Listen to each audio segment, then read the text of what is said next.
Hey y'all, good morning. It is right before sunrise. It's starting to come up over there. The skyline is absolutely beautiful this morning. I think it's going to be an awesome morning, and it's going to be even better if me and you catch some catfish today. And that's the plan. We're going after cats, but first we got to get some bait because I got nothing. Well, I do have a pack of chicken in the cooler, but I want something to go with that, some actual fish. So I'm gonna throw the net a few times, see if we can get us some shad. I've got the live bait tank, so we'll try to keep some of them alive if we're able to get them. And I'm seeing some stuff right out here, like right there with something flipping. I'm seeing some shad activity right here on the surface at first light. This is out in the channel a little bit. We're 32 feet deep here, but I'm going to run up into this creek.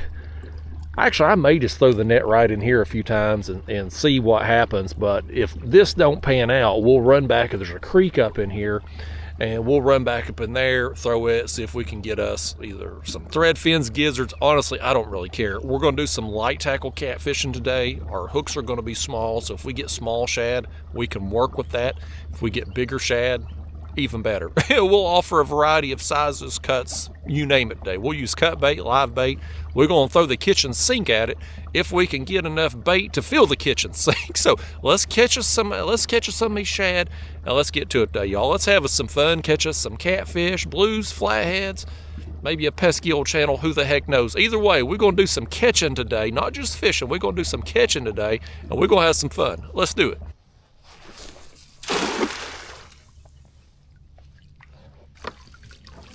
Oh, y'all, that ain't what we want right there.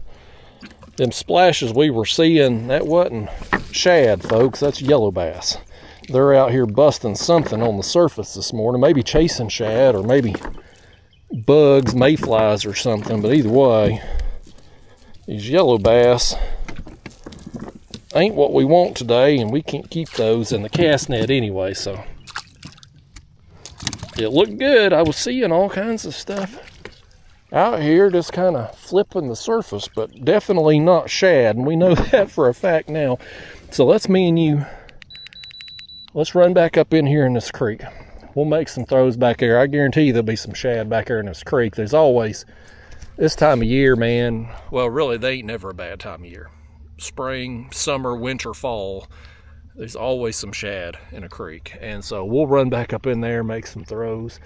And then I think what we will do, though, once we get us some shad, we'll come right back out here at the entrance of this creek, and we'll start doing our catfishing here.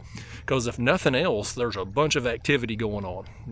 All these splashes out here, if all of these are yellow bass and white bass, they're here for a reason. They're feeding on stuff, and stuff will be feeding on them certainly. So yeah, we'll come right back out here. This is where we'll start our catfishing trip at, after you catch us some bait, doggone it. Well, I've come back here to the back of this creek. Let's make some random throws. Just see what happens. There's some weeds down here. We're probably going to pull up a whole daggone salad. But hopefully we'll have some meat to go with our vegetables here. Nothing on that throw. Let's make our way along this bank over here. This is where I was seeing most of the activity when I come back, was just along this other shoreline over here. And unfortunately today, I'm in my new kayak today, I don't have the live scope on this thing.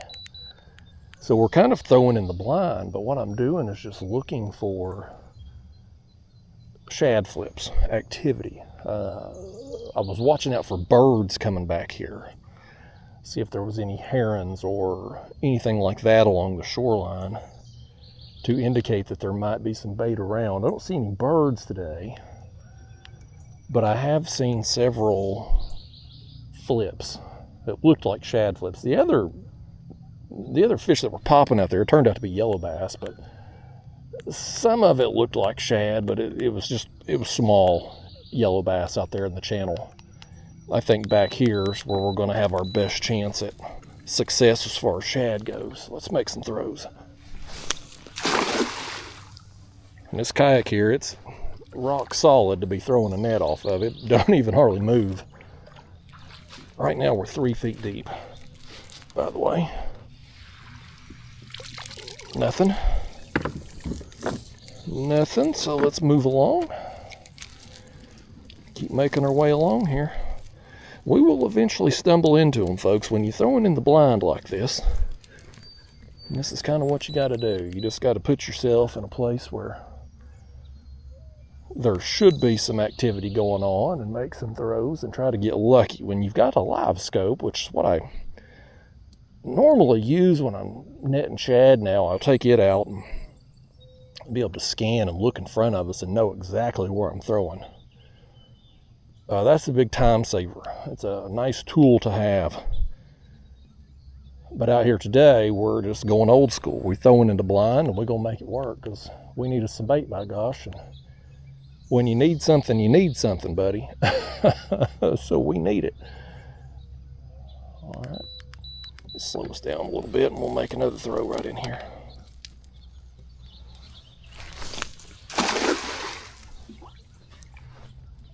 All right. Let's see what we get. Okay, we got something in. Let me get us turned here and see what we got.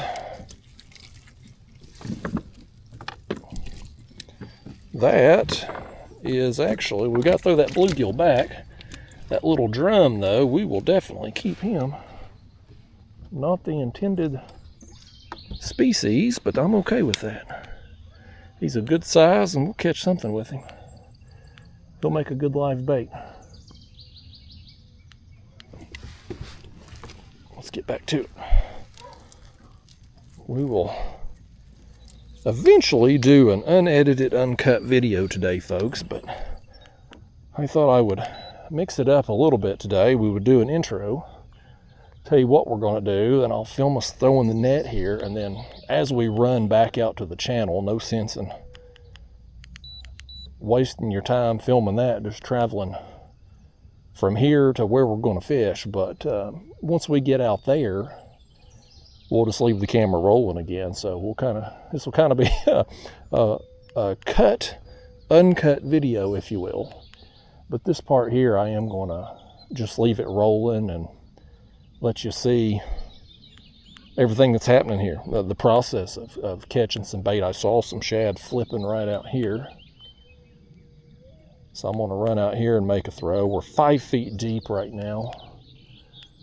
I'm going to make a throw out here kind of at random, and then we will kind of get back over to the shoreline and make our way up this other branch of the creek after we get our net undone here. Boy, what have you done with the net? There we go. Had our lead tangled up in our line there. All right, out it goes. Let's let it sink. Hopefully pull up a net full. That'd be nice. I'd like to get to it already. Daylight's burning here. I had hoped to, nothing. I had hoped to go out yesterday and get us some shad and be ready to roll today. Well, unfortunately, the weather was kind of spotty, intermittent showers yesterday, and I knew Murphy's Law, you know how it is. You're going to be dry at your house, and as soon as you get where you're going on the water, you're going to get drenched. So I decided we'll just wing it out here this morning and try to get something when we get on the water. It may prove to cost us some time if we can't do it quickly. Yeah, I just saw some more flips over here by this dock. There was some right out there from it too. We'll go over here and make a throw by it. I haven't thrown a net a great deal in this particular creek, so I'm not sure. You know, sometimes these shad can kind of be predictable. And you'll catch thread fins in certain places, gizzards in certain places, and it'll be like that. Once you figure out where they're going to be and when, you can just pattern it. I haven't thrown a net in this creek maybe once or twice in my life. So I don't have a great deal of knowledge as far as where the hot spot necessarily would be, other than just using common sense and my eyes, just looking around for activity and such. Of course, we get up here by this dock, now we're not going to see nothing.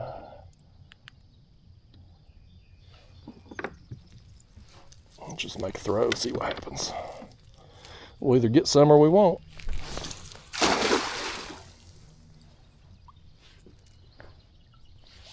We're 10 feet deep right here, so I'm gonna let that thing, there it went, I felt it hit bottom.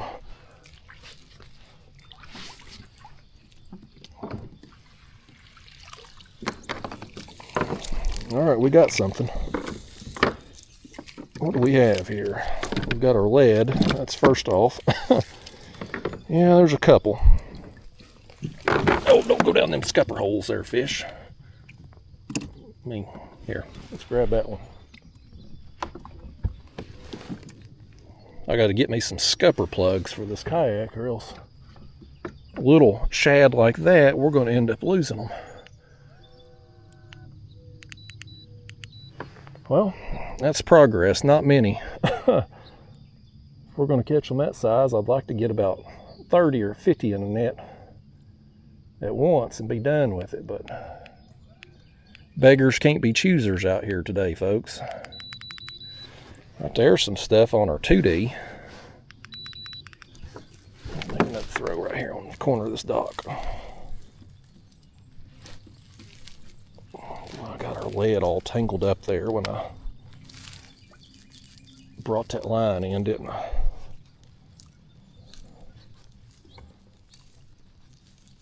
Dadgummit. Pop that thing free. There you go. Lord, now we got it here. We're hard times today, folks. We're hard times this net. If I told you how bad I hate throwing a net. Okay. Terrible throw, but we'll work with it. Got a lot of stuff there near bottom. About 5 foot down it starts and 11 feet right here, so let's see if we got anything. Usually when you're throwing that deep, they got time to get out of the way.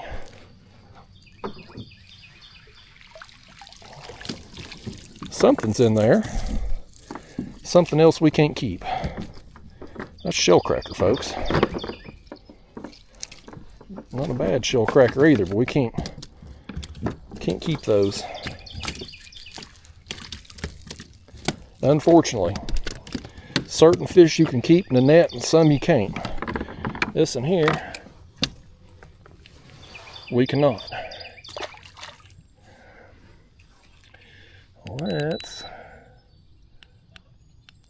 Let's throw right up here beside this thing, maybe getting a little bit shallower water. If you're throwing deep, you want to use a tape net so your net stays open longer. This is just a regular net here, but kind of in these intermediate depths, you're deep enough that fish are going to be disturbed by the splash, and they've got time to get out of the way of it. I like to typically throw shallow most of the time. Let's see if we got anything then. Yeah, there's some. What's this? Ooh, nice sucker right there. Nice sucker. Sucker and some shad. Okay, let's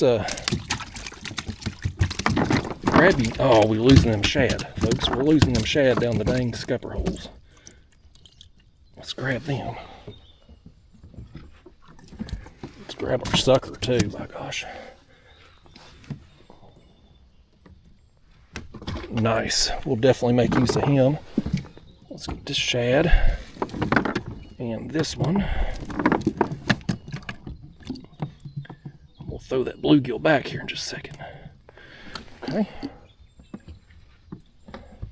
Progress, folks, progress.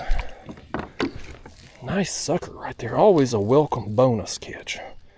anytime you get a sucker, we can keep those in a cast net. They are considered a rough fish and perfectly legal to keep.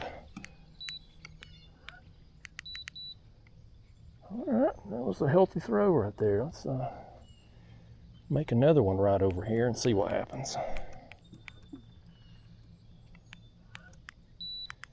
May end up circling back around on that dock too, possibly. Shad didn't have no quality to them, but the sucker was a nice surprise.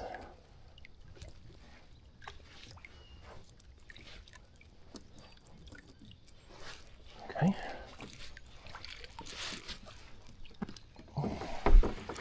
Anything? Got you a stick. A little stick fish. Still got the stick, of course. There it goes. Okay. Get rid of your stick here, folks. Let's get rid of that. Tell you what, let's do. Let's just run right over here by this dock. And then if this don't do any good, we may circle back around and hit that one we just got. I saw something, looks like on the left over there of it, flipping. I'm just kind of keeping my eyes peeled, just looking for shad flips, looking for birds, bass busting shad. I think the yellow bass out there in the channel, I think they were eating mayflies. A lot of mayfly activity. Well, here we are in July. I don't know why they don't call them July flies. But that's what they were working on out there. I'm seeing some activity on the left of this dock over there. Let's swing around it and throw over there on the left. How long we been at? Oh man, we've been at this like 15 minutes. We got to get a move on, folks. That sunrise is coming. Technically, we're past sunrise, but you know what I mean. Like, to me, there's official sunrise, and then there's sunrise when it actually gets up over the trees. So it's 6:56 right now.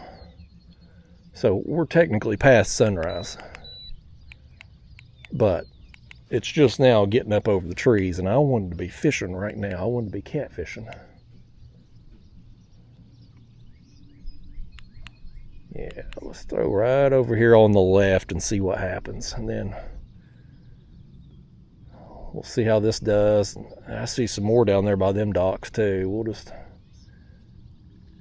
We'll maybe work this stretch of the shoreline here. And if we don't, it'd be nice if we just get enough on one throw. That'd be just dandy, wouldn't it?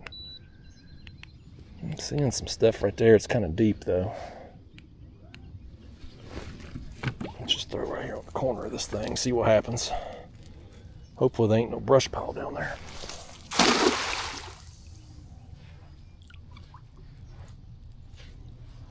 This is part of catfishing, folks. This is what you don't see on most of the videos, is just the hassle and trouble you got to go through to get bait. We got a little something in here, a few somethings. Bluegill and a largemouth and one shad. We'll take the shad. I can get hold of him. I lost. There we go. Let me turn my bubbler on too while I'm at it. Get rid of our bass here. That bluegill's stuck in the net. He'll come out when we make the next throw, hopefully. If not, we will throw him again, I reckon. Yeah, I was seeing him jumping right over in here. Let's throw right up here. Yeah, there went the bluegill. I saw him come out then. So this will either be a helpful, informative video for you, or it'll be the worst thing you've ever seen in your life. It could go either way. Boy, I sucked today, man. I didn't get nothing on that throw. Absolutely nothing. All right, making our way along. May need to get closer up on the bank too, possibly. I'm just seeing all this stuff out here flipping kind of out in open water. I mean, look at all them flips right out there. Probably gets shallower, I'd assume, pretty quickly in this thing. It looks like it's going to level out back here.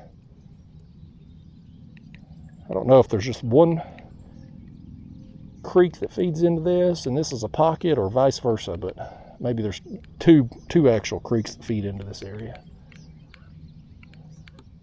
Either way, we're in a little pocket one way or the other, a little shallow area. There's a patch of grass right over here. Let's throw beside it. There is some intermittent grass up in here. Actually, you know what? I want to throw between this grass and the dock.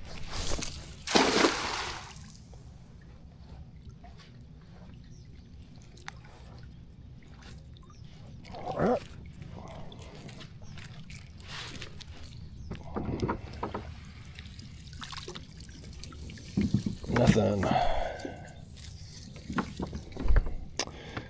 Nothing burger. At least with the camera going, I'm less likely to say cuss words, so y'all are helping my language anyway. I hate throwing a cast. The problem is, folks, I hate throwing a cast net. It's a necessity if you're a catfisherman. Absolute necessity. You got to catch bait.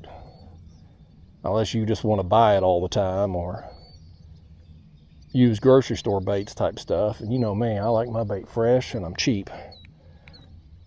So right here's a heron on this dock, by the way. I didn't even see him. He snuck up on us. You just run him off. He didn't want to talk to you today. He's very antisocial. He was here for a reason, though. Let's just make a throw right over here where he was at. But yeah, I mean, you've got to throw the net if you're a catfisherman. So even though, oh, what a terrible throw. We ain't catching nothing on that throw. Dadgummit. Dadgummit. Get your net fixed here. But yeah, I hate doing this. It's just one of them things that we have to do. It ain't like bass fishing, where you can go and buy you a crankbait or spinnerbait and get years of use out of it. We're going to throw the net today and get a few shad and that sucker. And who knows what else we might be able to keep. That little drum we got. And we're going to use these baits today, and then the next trip out, either in advance of it or the day of, we're going to have to do the same crap again. And that's how it goes. That's how it goes catfishing, folks. You have to constantly keep yourself on bait. Normally, I'm throwing in water 1 to 3 feet deep. Now, out here this morning, we're throwing a little bit deeper, mainly because we're throwing out here in front of these docks. And there's a lot of grass. The closer you get to the shoreline, a lot of grass that comes up from the bottom all the way to the surface. So, but most of the time, I'm going to throw in water 1 to 3 feet deep for this. That's where most of the gizzards I catch throughout the year are at. Nothing. Well, let's keep it moving. Daylight's burning. I'll tell you what, let's do. We've made a few throws here by these docks. Ain't panned out, but meanwhile I keep seeing stuff out here in the middle of this. Little random flips, so let's just run out here. Throw 1 or 2 in the middle and see what happens. I mean, we've got to eventually get on some. Or, here's the other thing that'll happen. We'll get in a situation where we're getting 1 or 2 at a time and eventually make enough throws that we get enough. Sometimes you make one throw and you got more shad than you can use. Other times, it's like today and you got to grind. And it seems like if I'm going to do this style of video where I'm going to leave the camera rolling, Murphy's Law says it's going to be a day where I'm going to have to make 87 throws. That seems to be what it's going to be every time. All right, let's see what happens here. 20 daggone minutes we've been at this, man. There's a turtle right there, big old snapping turtle. I get impatient, y'all. I know we need to be fishing right now, and that makes me. What we got? We got something in here. Not what we can use. I'll tell you what, bluegill. We're just going to sling you out on the next throw versus taking time picking you out of that net. He's about to have the ride of his life, folks. This bluegill right here, he's going to tell all his friends about the trip he's about to take. He's about to get, not only did he get captured in a net, he's about to get catapulted in it. Yeah, we're just going to make some random throws out here, I guess. See what we can get. Okay.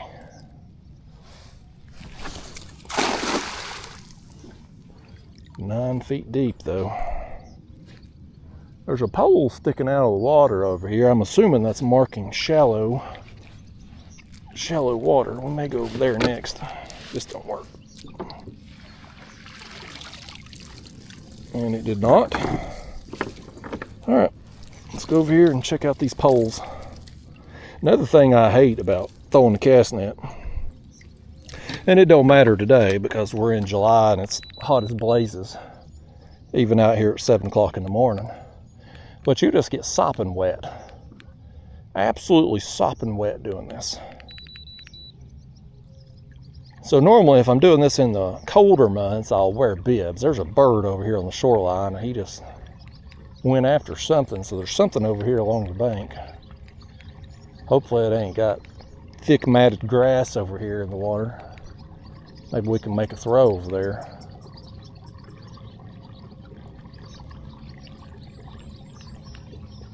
I'm seeing all kinds of random flips though when I look this way. I mean, there's bait back in here. We just need to get a school of them, and we need to get it in such a way that we can throw this net over them and they can't get out from under it in time. This net here, in case you're wondering, it's a 6 foot net. I think this one here actually has a pound and a quarter or pound and a half of lead per foot. It's my heavier net. So it sinks pretty quick, but still, if you're throwing in water 7-8 feet deep, them shad, they hear that splash of the water. It's like a bird coming down on them, man. They're getting attacked from above all day long by birds, ospreys, and such. Like they're very aware of what's going on above them, and so they'll bolt down before that net can get over them. Whereas if you're fishing in water 1 foot deep, 2 foot deep, etc., they just can't. They can't get out of the way of it before it's on them. So right now we're 2.5 feet deep, so this thing's on bottom instantly. If we threw over something, whether we did or not, who knows? We'll find out in a second, but yeah, we got something in. There we go.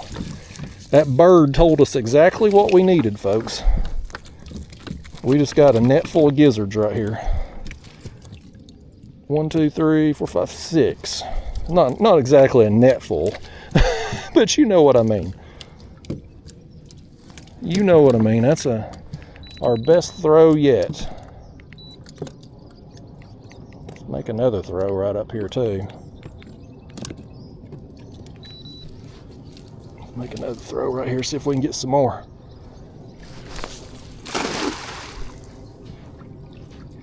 Okay. We'll get those in just a second and put them in the bait tank. Yeah, we got some more just then. We finally got on them here, folks. It took all daggone morning. 27 minutes, my gosh, we got to get after it. Let's just make a few more throws, though, since we're on them right here. We've probably, yeah, let's say we've probably got enough here, but at the same time, too, like, if we can make a few more random throws and get a few more, why not?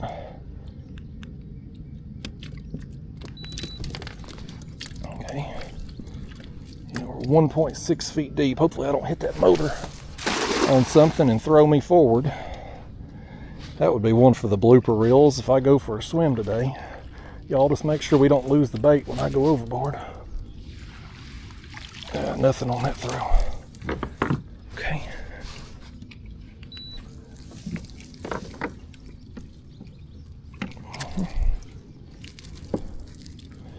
Make one more throw and then we'll get these shad here in the tank.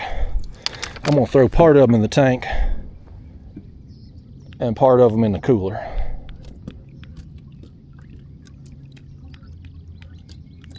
Okay. Here we go again. We know there's some right over there on it. Oh, there we go. I was afraid of that. Just slammed into something with that motor. We're on some rocks up here. We're on some rocks for sure because my net's hung in it. My net that we didn't get anything with. Okay. That explains why the marker poles are right there. Okay. Let's get these shad. Let's get a couple of these bigger ones here. We will throw in our bait tank. And the rest of them we'll just stick in the cooler. This one looks lively. Let's throw him in the tank. Okay. Bear with me, folks. I'm gonna get my bag here.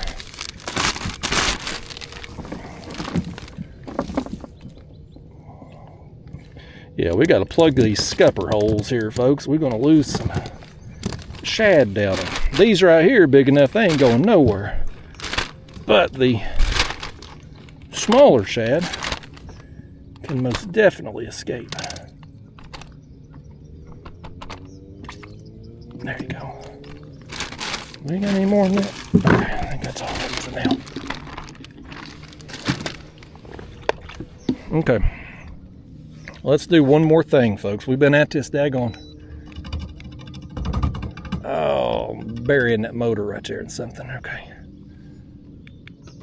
I'm going to circle back around here one more time right here in this little patch of yard and see if we can get, if we didn't spook them, there might be some more over there, and then we're getting out of here, folks. We gotta get to it, man. We've spent way too much time on this, way more than I wanted to today.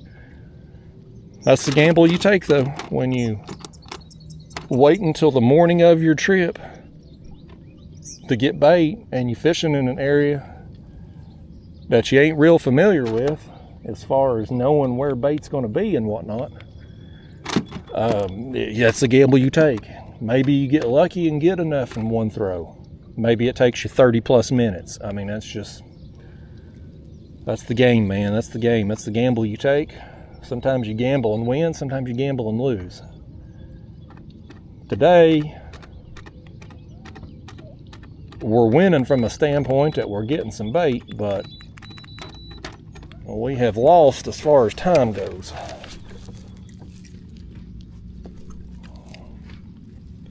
All right.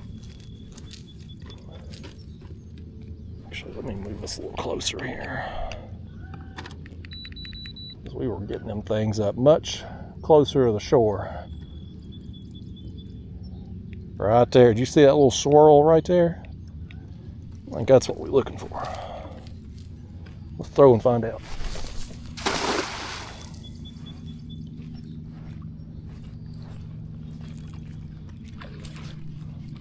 Okay.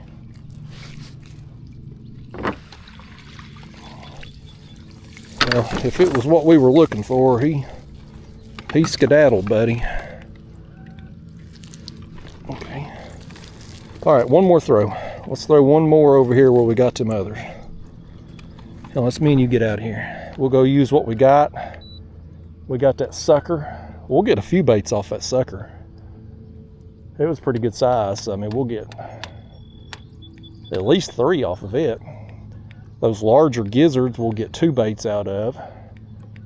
Plus we'll use some of them as live baits, and then we do have our chicken as well that I'm not super excited about, but been catching some fish on it lately. This time of year, summertime months, we're catching them with it, so we'll supplement that in today as well. Okay, last throw. Let's see if we make it count. Nothing. Nothing. All right. Well, that's it, folks. That's it on the cast net. We got to get to it. We out here today to try to catch us some cats, so let's go do it. I'm going to run us back out here to the channel, and I'll tell you what I'm going to do to save on battery life. I'm going to cut this camera off on the way, because hell, you don't want to just watch us ride out here this creek anyway, and it's going to take 5 minutes or so to get out here. 3 to 5 minutes probably.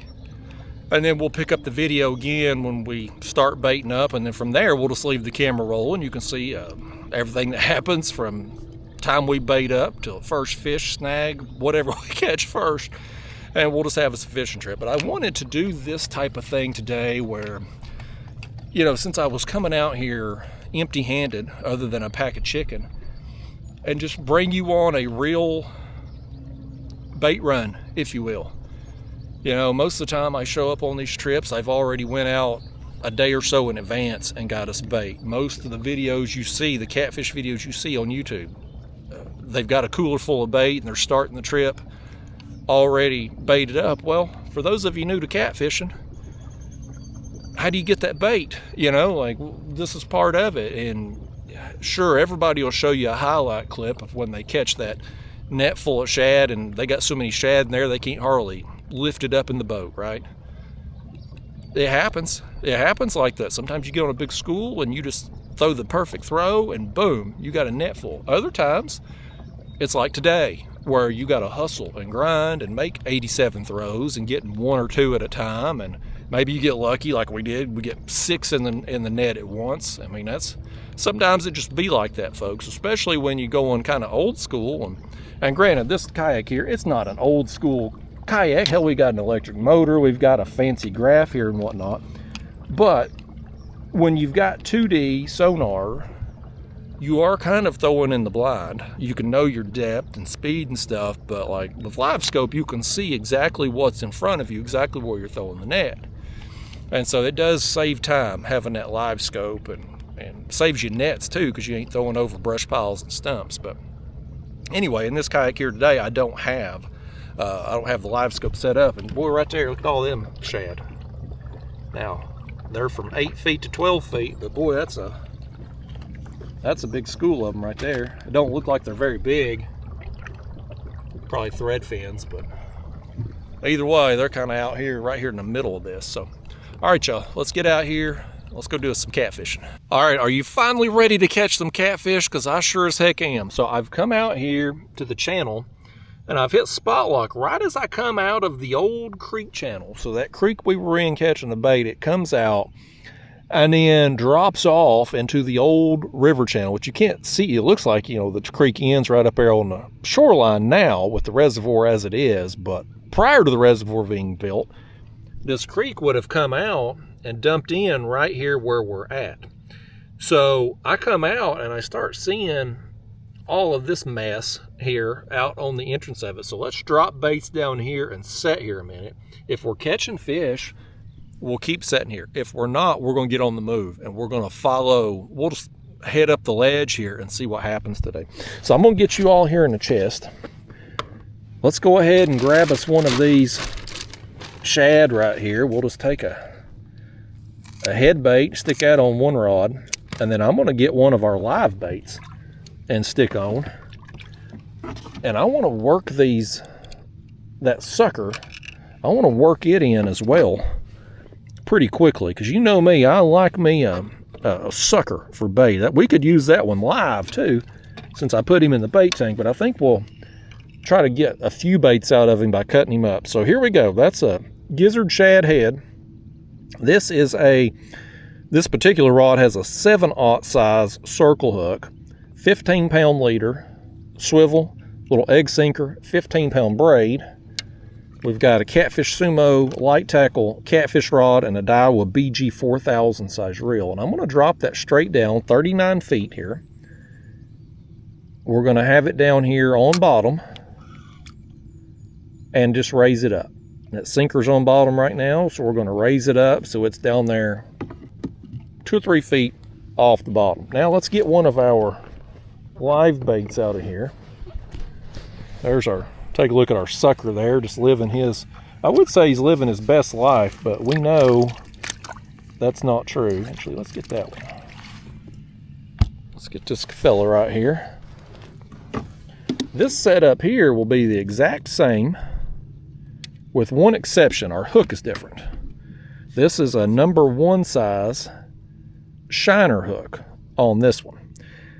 And you can hook these things a variety of ways. For this one here, with how I've got him in my hand right now holding him, we're just going to go right through the nostrils like that and send him down there, a lively one. So we'll got live bait and cut bait. We're doing 2 rods today.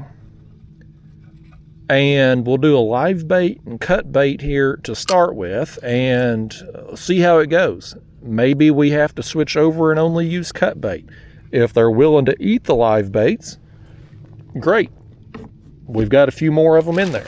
I'm going to take these, the rest of these shad here, all few of them we've got here, and put them in the cooler with our chicken.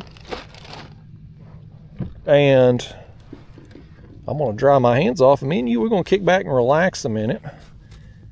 Give it just a few minutes here, just spot locked right here where this creek would have dumped in, and see what happens. And if it pans out, awesome. We'll sit here as long as they're willing to bite. If not, we're just going to pick a brake line here and work. Now we can go either direction today. We don't have any current flow this morning. Zero, none. They're not moving any water at the dam. So we could troll up. It probably will go upriver, I think, because I've been doing pretty good on the flats on recent trips as far as numbers of fish goes. And there's a big flat. You got the shoreline, it drops down. Then you got this big flat that comes out that's 15 feet deep, give or take, and then it drops off here into a section of the river. It's about 40 feet or so.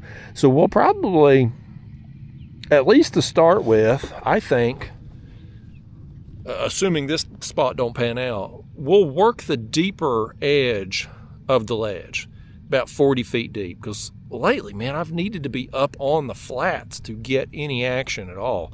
But with this being a little bit shallower, maybe we'll start at least working the bottom of the drop. And if that's not working out, then we'll get up on the flat itself and see what happens. Good news though, folks, good news. If you're seeing this video, if this video got posted, we've caught some fish today.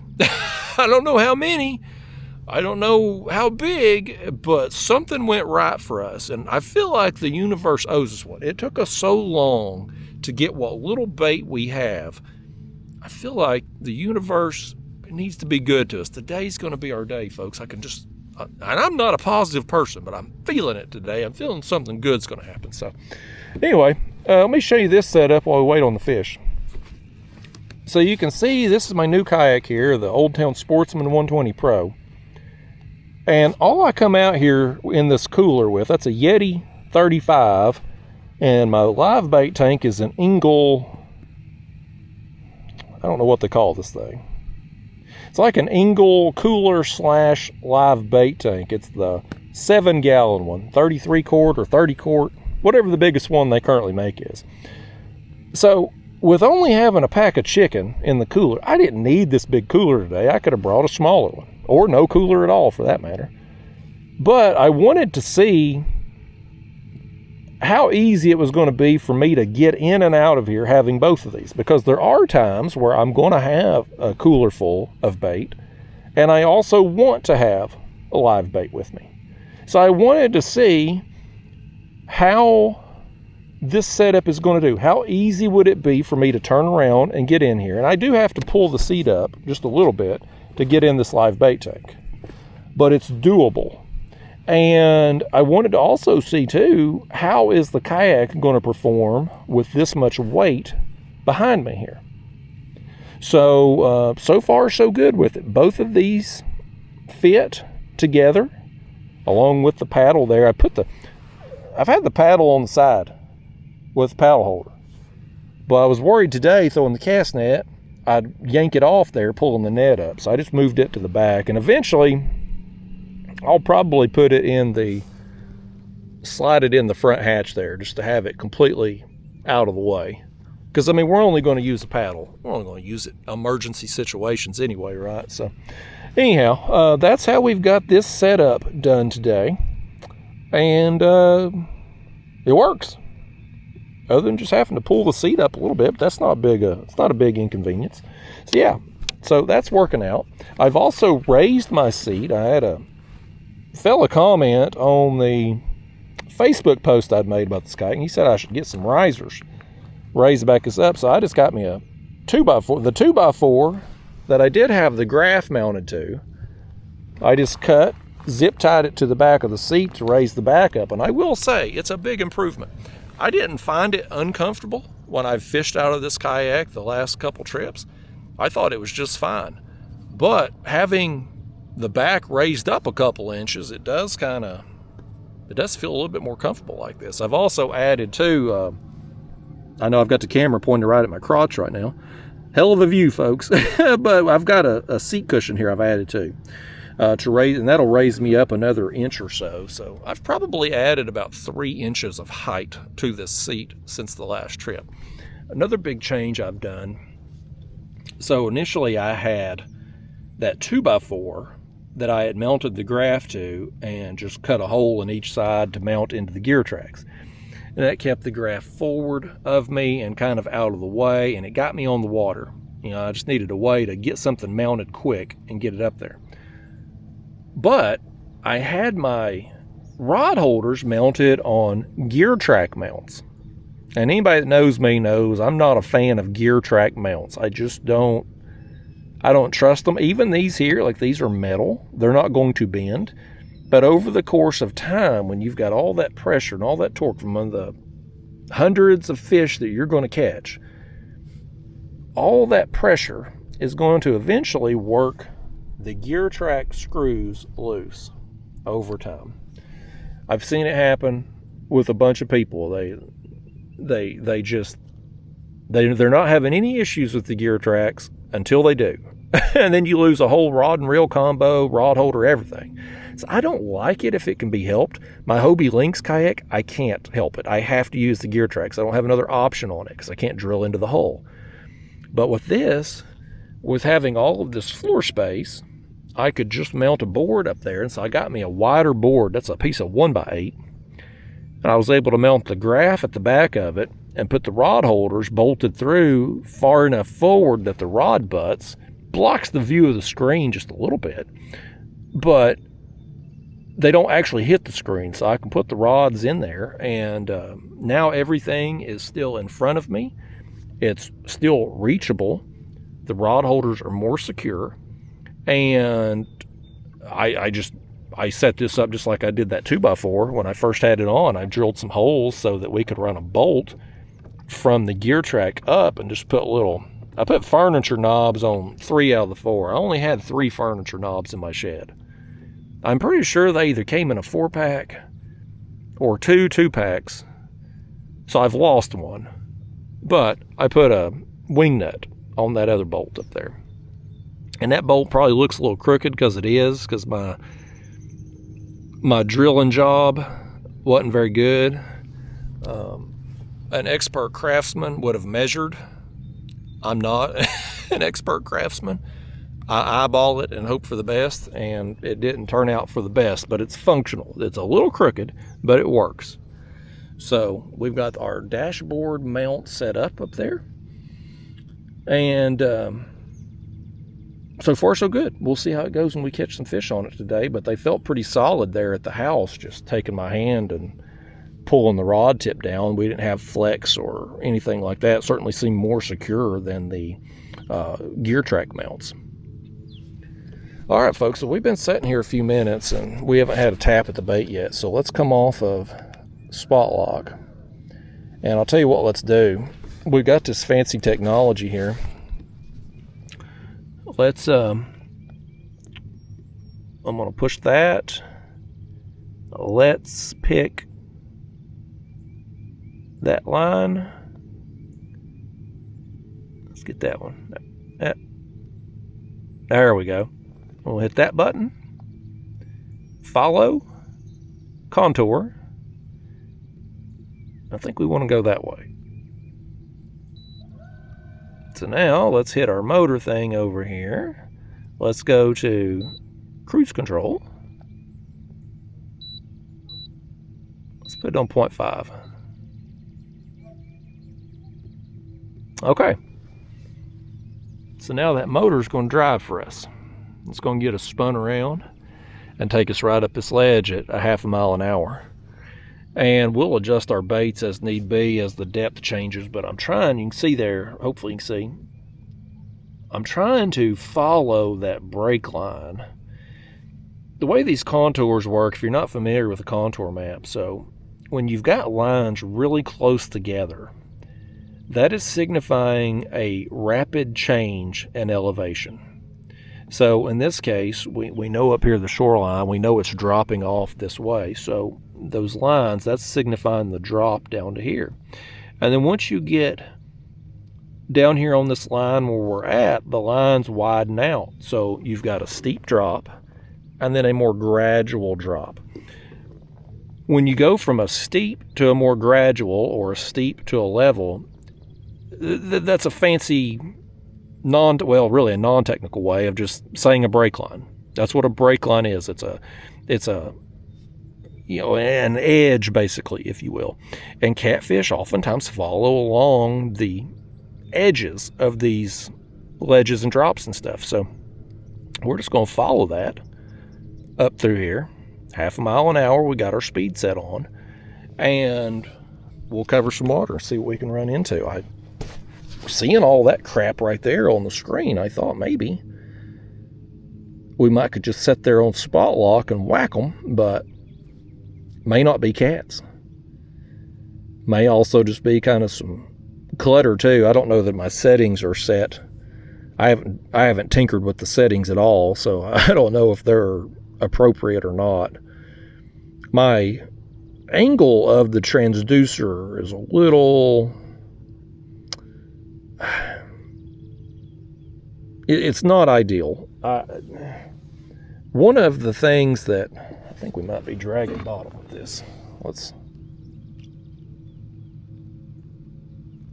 I think we're good. I think it's just the shad here. That line's back a little bit too. We may have to knock our speed down a smidge. As deep as we are, we may have to slow down to be able to keep our lines vertical.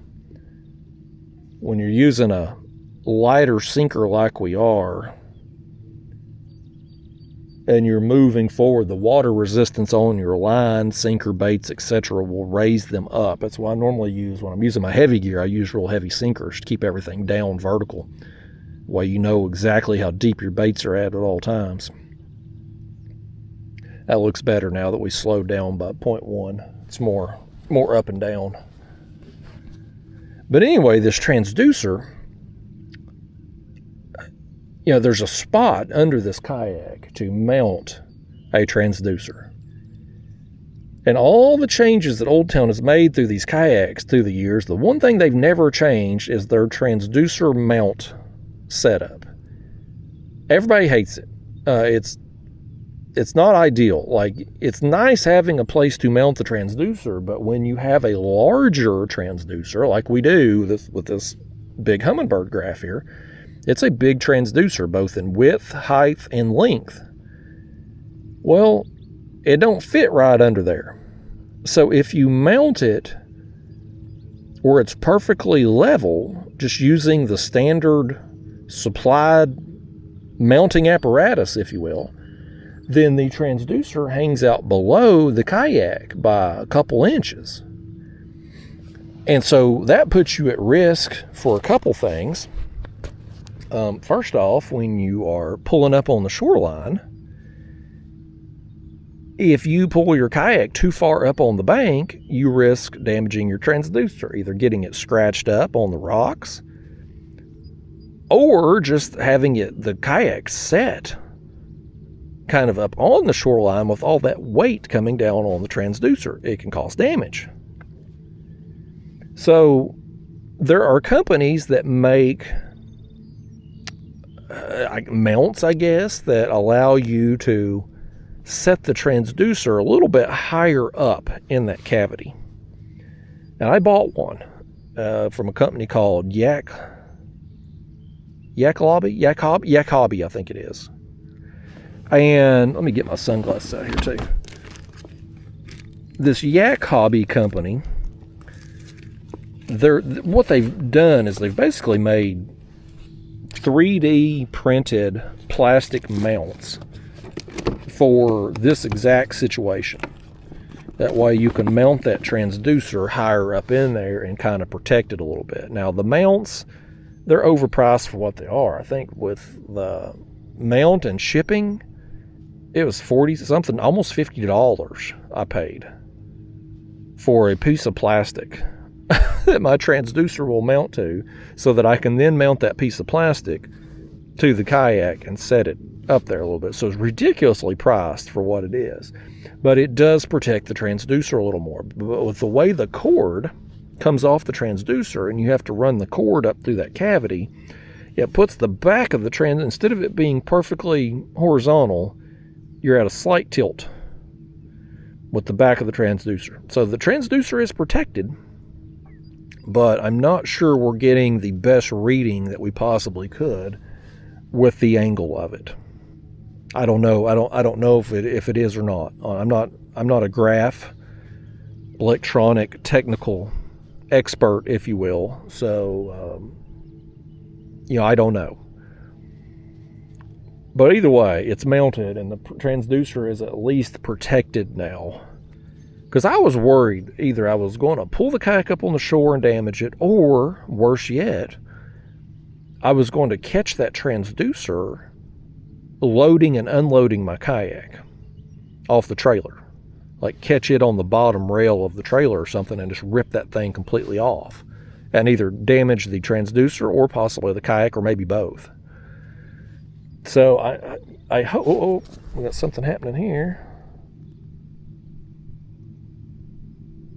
Our live bait got a little lively over there.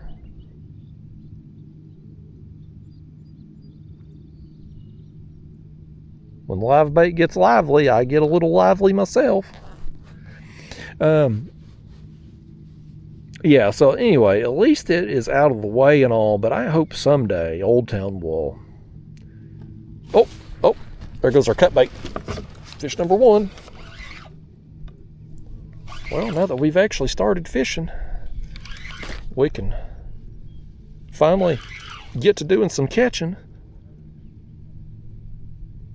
He ain't fighting. I'm just pulling him up. There he goes. I wonder if he ain't foul hooked or something. This one's on that shad head. Yeah, tiny old thing. Tiny old thing right here. It's gonna get us all sopping wet. Here, grab your net over here. Let's just go ahead and make it easy on ourselves. Old eater size right here. This is kind of what we've been catching lately, man. The spawn has been on in full effect, and just getting recent trips. There's been good numbers of fish, but the quality just hasn't been there lately, and I'm hoping that's going to pick up very soon. We're definitely due to bust a monster. Open up that mouth, fish. Make this easy on yourself and me and everybody watching at home right now. He ain't gonna make it easy. You don't want to open that mouth for nothing.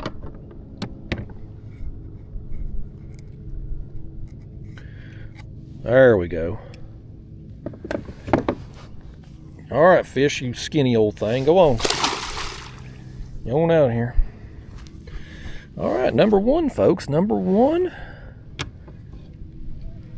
Got nowhere to go but up from here on the quality. But we got us on the move, and we got number one, so let me kick this net forward here, too. Get that thing more up out of the way there. In future trips where we're doing like we're doing today, we will not have the big cooler. We'll have a smaller cooler and the live bait tank, and then we can put the net behind us there out of the way. But today, since we're doing this experiment with the bait cooler and big cooler all together, I wanted to see how it would do, and well, now we ain't got no place for the net behind us, so we got it in front of us.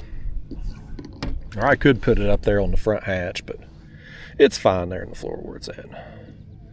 Let's get all that slime off there. Now let's put this body section on. We'll just rotate heads and body sections. Keep that live bait on the other one, for the time being anyway. If it don't catch us nothing, I want to put that sucker on at some point too. At least a piece of it. Alright, we got that resituated. When we're fishing two rods like this, it's not impossible, certainly, to work through different types of baits, different cuts of baits, etc. But it does take a little bit more time. You know, if you're fishing 4 rods, you could do a head and a chunk on the cut bait, a big live bait and a small live bait, and you've got full variety, right? But with this, we can do one of each, and so we can kind of experiment a little bit, and you say, well, the live bait ain't working out, let's put something else on. Well, it takes time to figure that out. You gotta give it some time before you're going to know whether it's going to work out or not.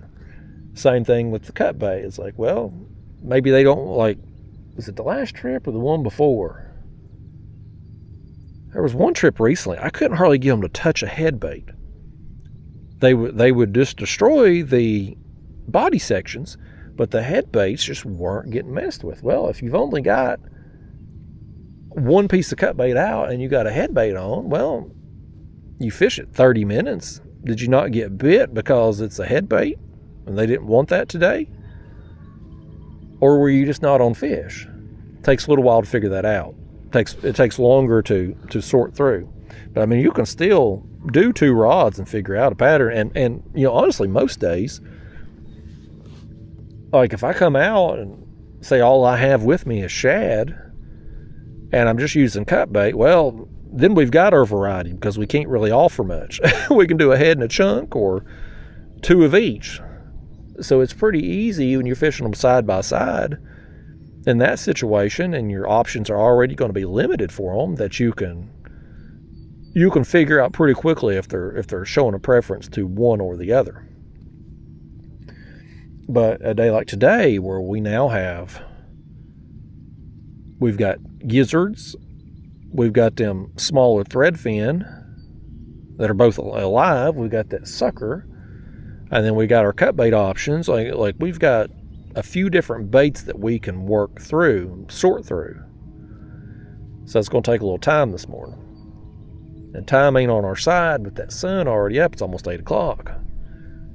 Almost 8 o'clock in the morning. We just now got our first fish. It just took too long today. It took too long getting bait. That happens. I would have rather went out yesterday. Oh. Something got after it there. But yeah, I would have rather went out yesterday and had us bait and been ready to go at first light this morning, but I just knew I was going to get drenched yesterday. It was rain all around us. Now our live bait over here, something got him. Something got him, our live bait. Something just ate our live bait. Shad goes down.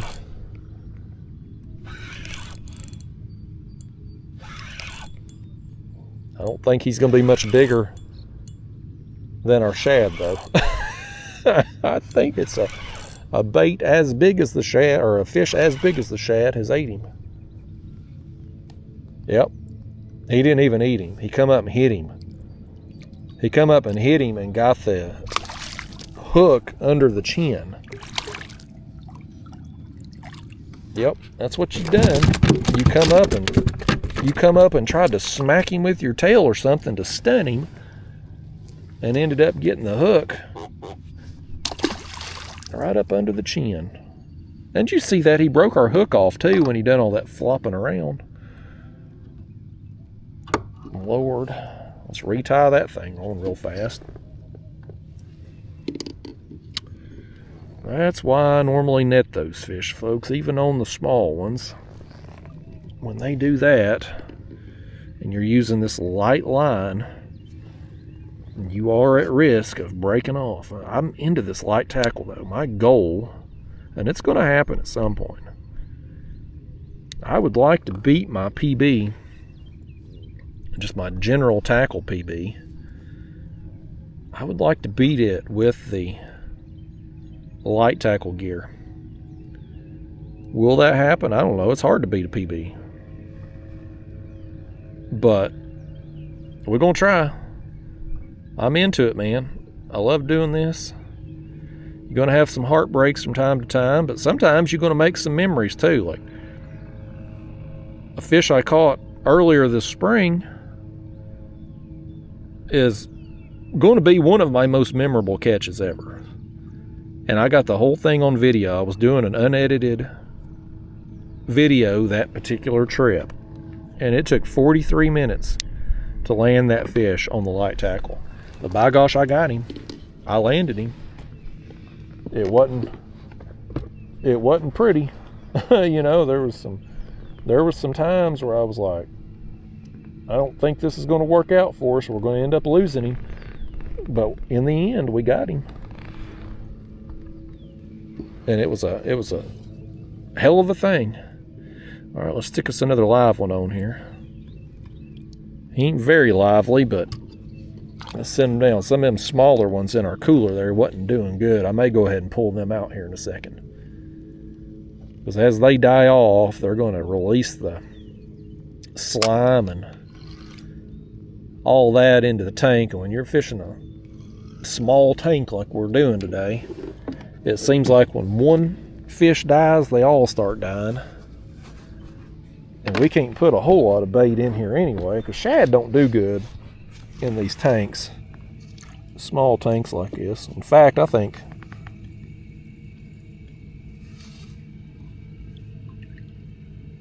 yep.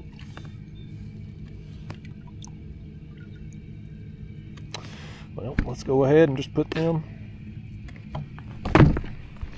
here. Let me put y'all back in the chest. I'm gonna stick these things here in the cooler.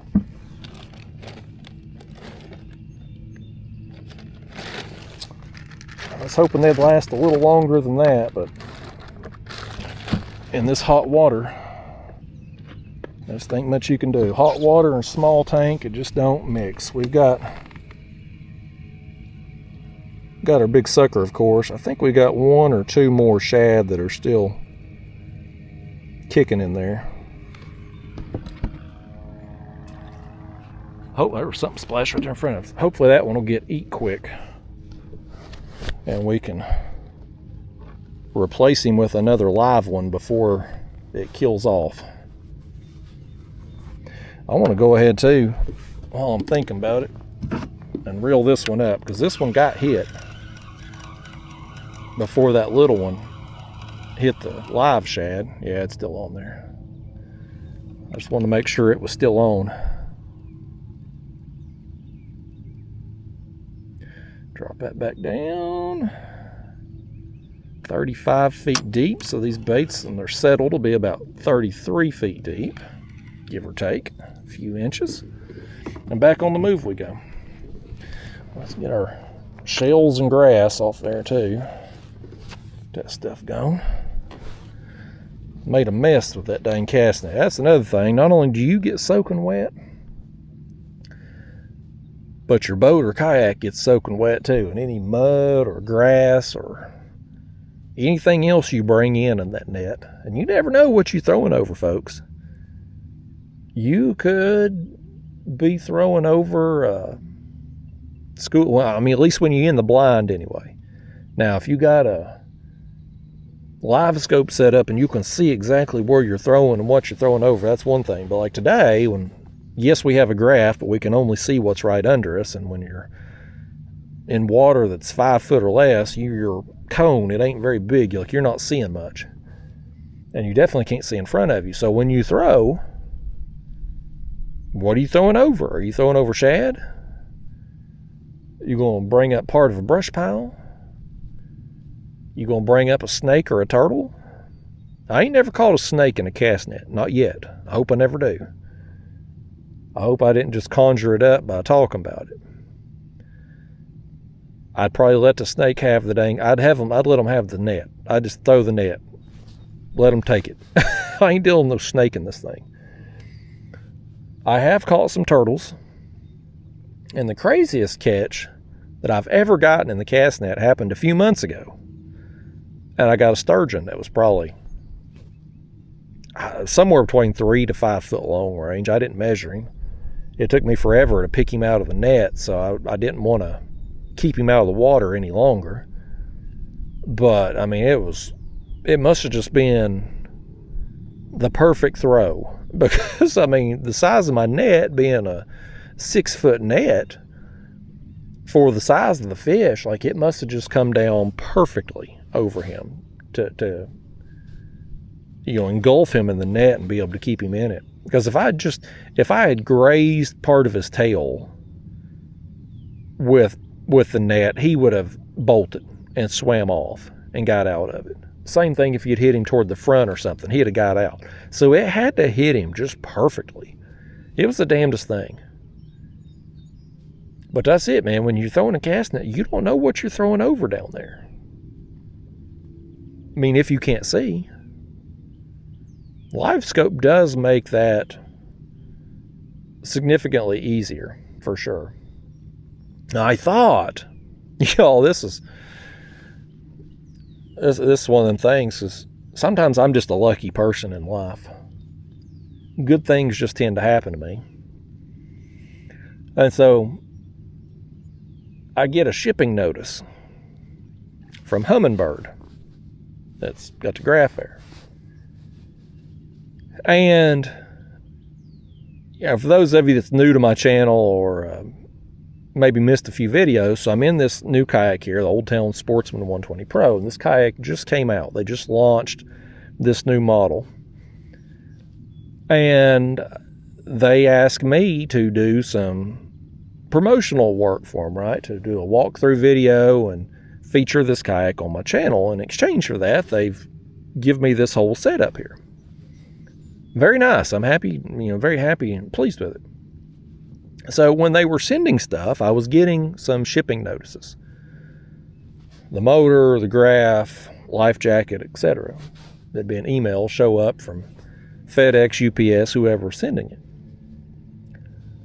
Well, I got all this mess, got it rigged up and everything. Been fishing in it. And then a few days ago, I get another shipping notice from Humminbird.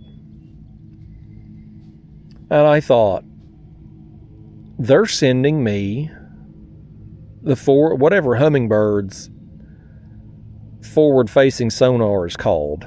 Mega Live, I think it is, maybe. It ain't called Live Scope. I think Garmin is called Live Scope. Lowrance is Active Target. I think Humminbird's is like Mega Live, I'm wanting to say.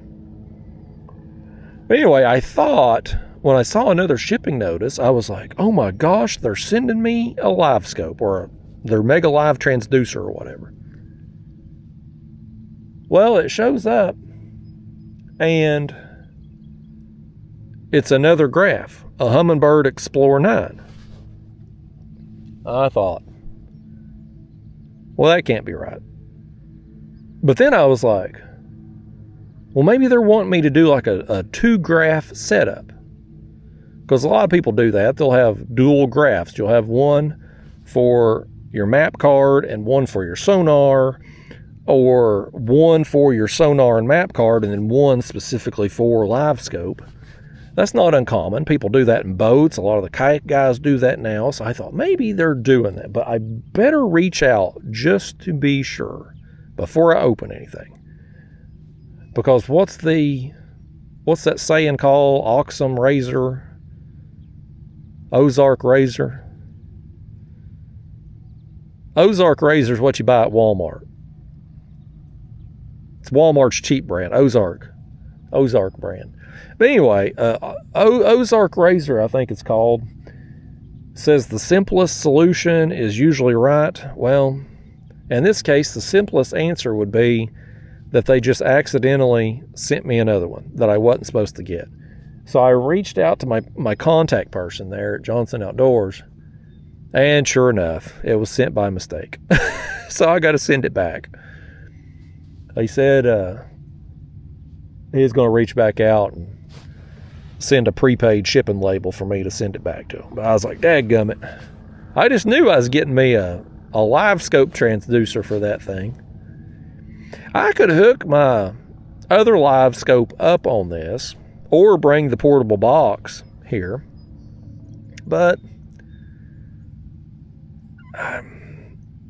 it's just one more bulky item to carry on a kayak where I've already got bulky items between the graph and the motor and all this bait tank and cooler behind us. I really didn't want to fool with it today. But my other kayak, the Lynx, like, it's perfect having it on that portable box for it, because 99% of the time I don't want that live scope. I really only want it for bait runs, or if I'm specifically going out targeting crappie, I like to use the live scope then, because I mean, that's people talk about live scope being a cheater box, they call it. And there's a misconception. They think, man, you just get that live scope, hook it up, and you just go out and start catching trophy fish every trip. Well, I'm going to tell you, folks, that ain't how it works, at least not with me. There's a learning curve to that thing. And I suck at it. Now, I can use it to catch shad. But if you said, Justin, take that live scope out and go catch you a trophy-sized catfish or a trophy-sized largemouth bass today, I probably couldn't do it. But you give me enough time, I'll find some crappie with it. Either find them out in open water, or find some brush pile or dock that's loaded up with them. Like, eventually, I will find them. Because crappie are pretty obvious what they are on the live scope. Like, sometimes you see fish on there. Like, I'll be out netting shad or something, and there'll be some fish around that school of shad. I don't have a clue what they are. Like, I don't know. I'll see they're obviously a fish. You can see which direction they're swimming. But I can't look at that screen and be like, oh, that's a drum. That's a bass. That's a carp. I can't do that.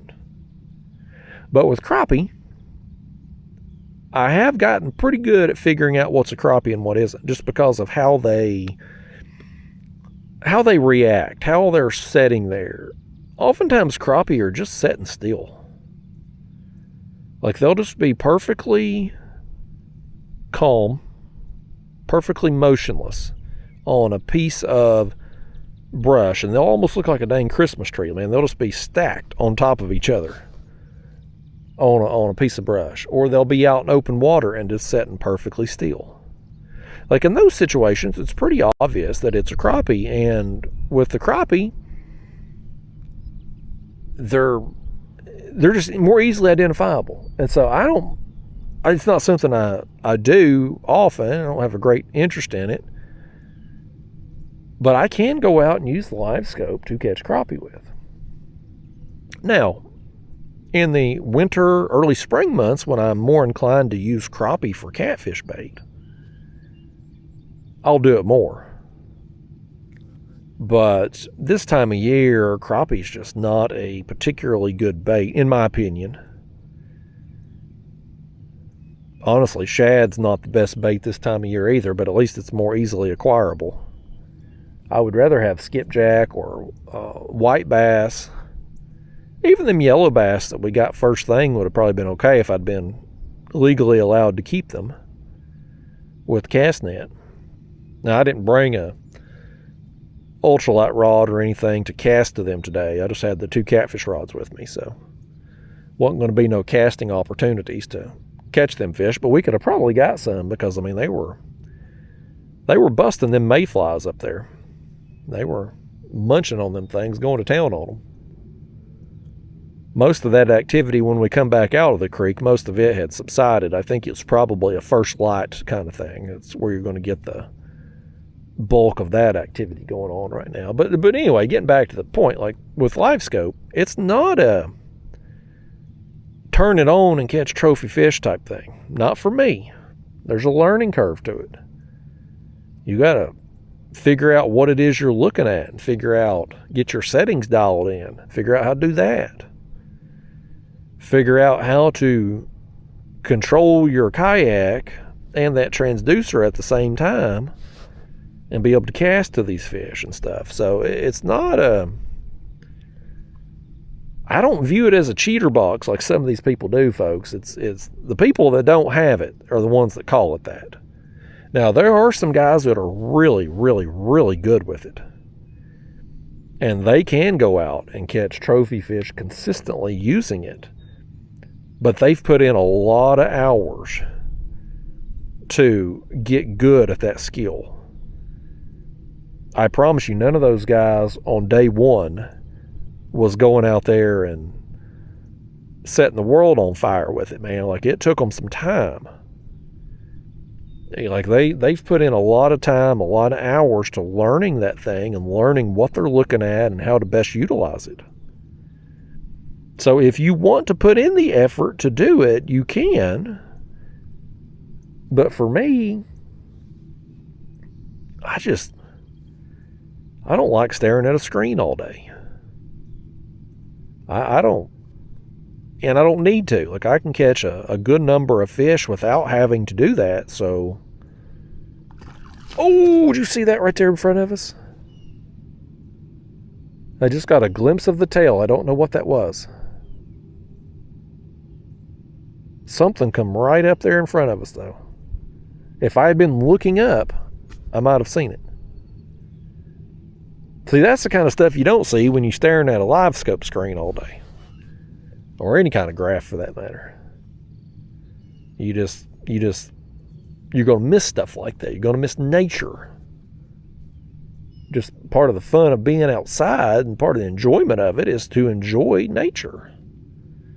And that's hard to do when you're staring at a screen all day. We stare at screens all day at home between our phone, computer, TV set, iPads, tablets, whatever. Like, we are constantly looking at a screen all day, every day. So when I go fishing,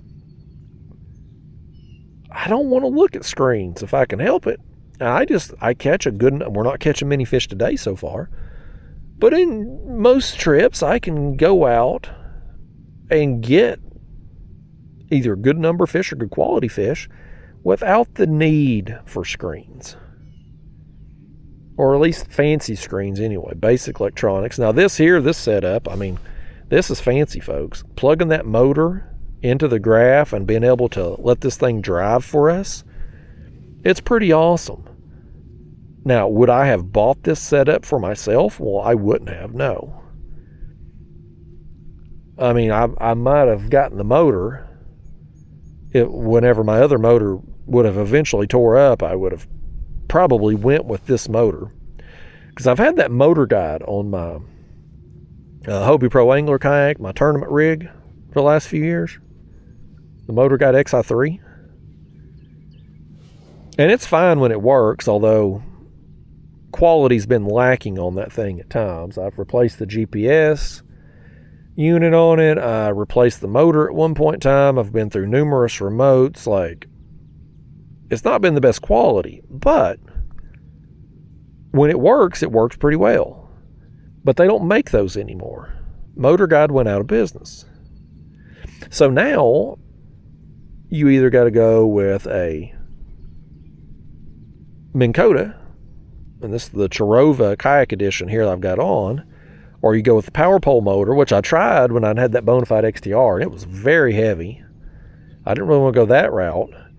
You can do the Garmin Force Kayak, which it's like $3,000 motor and goes on the back, or you can do a regular stern mount motor of some kind.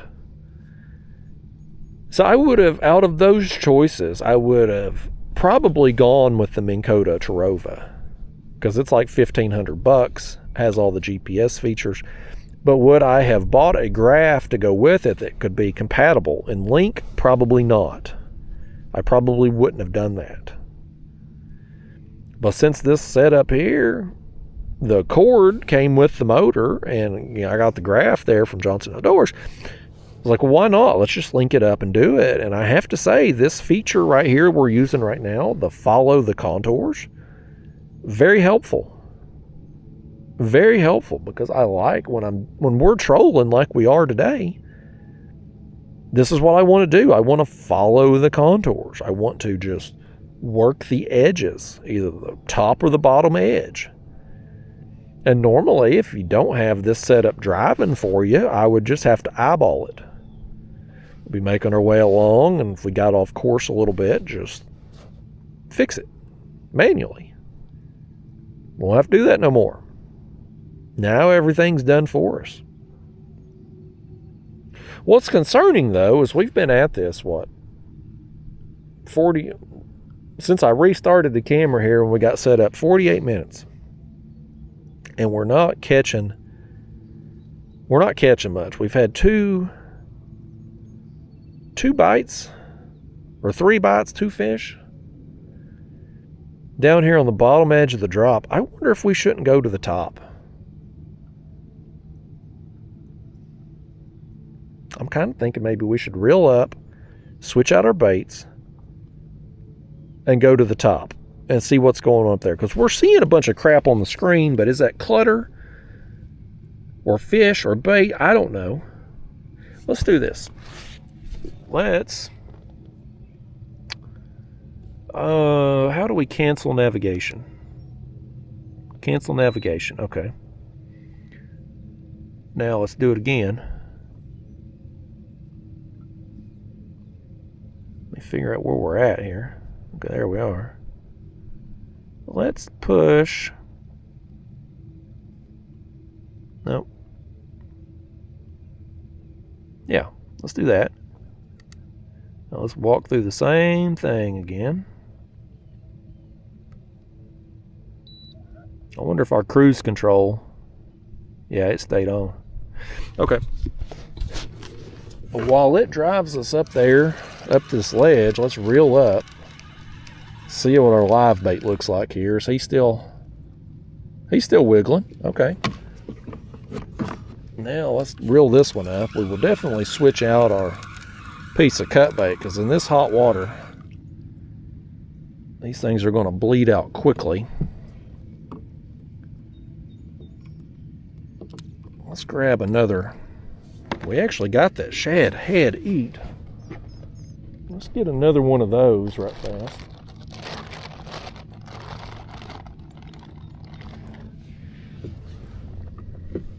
I'll put that on. And we will go up here on the top of this drop and see what's happening up here. We can't do much worse at the top as what we've done on the bottom. And lately, even though normally in these summer months, I like fishing on the bottom of the drops, I haven't been doing well with that lately. Meanwhile, we haven't been getting good quality, but we've been getting a bunch of fish up on the top, up on these flats. So this flat here is going to be a little shallower than what we've been fishing, but we'll see how it goes. We'll We'll either catch them or we won't. But we're going to go try it. Let's bump up our speed here until we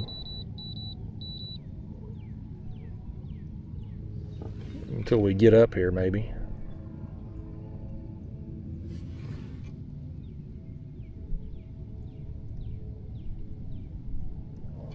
Y'all push that thing. There we go. Now we're moving. Let's get on up here. That way we can... I don't want to drop baits down as we go up this incline because we'll get snagged. I'd like to get up here to the depth we're going to be at and then drop them back down. Our shad over there, a live bait, he's still kicking a little bit.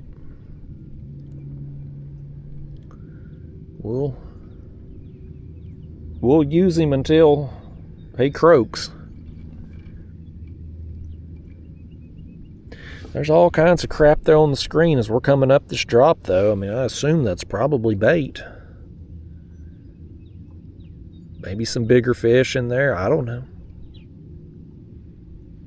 I'm not real good at my Lowrance unit that's on my Hobie Lynx. I've gotten pretty good at kind of discerning what's fish and what's clutter on it.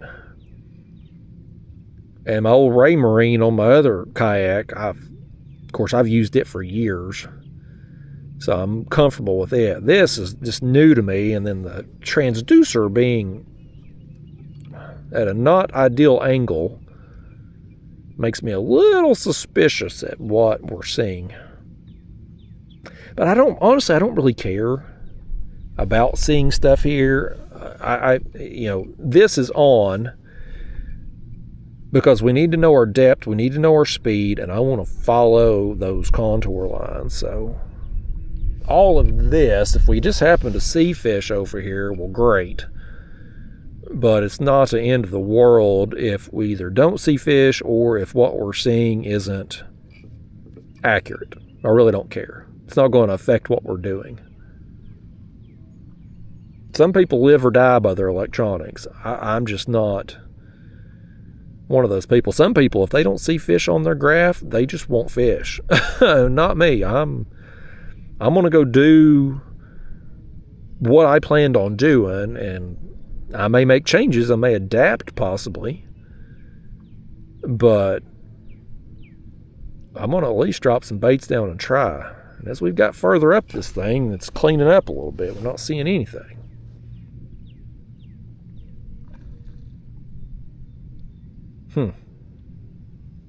Definitely going to be a shallower...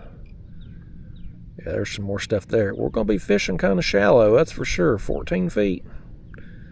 14 feet and climbing, folks. So we get some takedowns, and we're only going to have maybe 12 foot of line out. It's going to be intense.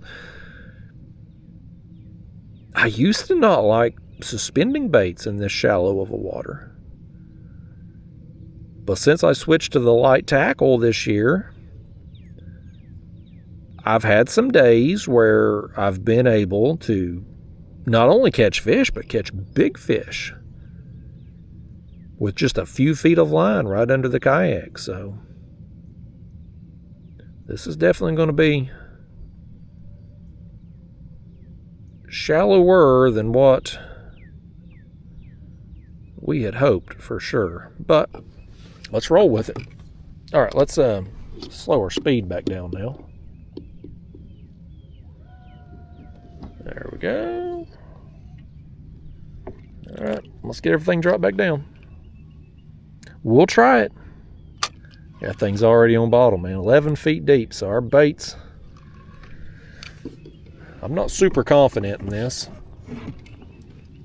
Let's see what our shad's doing here. He's still swimming circles. Let's send him down.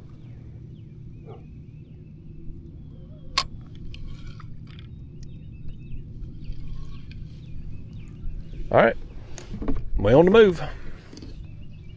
We'll give this a little while. We'll give it 10 or 15 minutes up here. I'm not going to spend a great deal of time up here if we're not getting bit, because even though we've caught fish in super shallow water, this year suspending, whereas in years past I haven't with the heavier gear. This is really shallow. I don't know if it's going to pan out or not. We experiment and we try. And what we do know is, working the bottom edge of this, we only got 2 fish. And neither one of them is particularly good quality, so I don't feel like we're leaving fish to go find fish. we're leaving an unproductive area to go to possibly an even more unproductive area.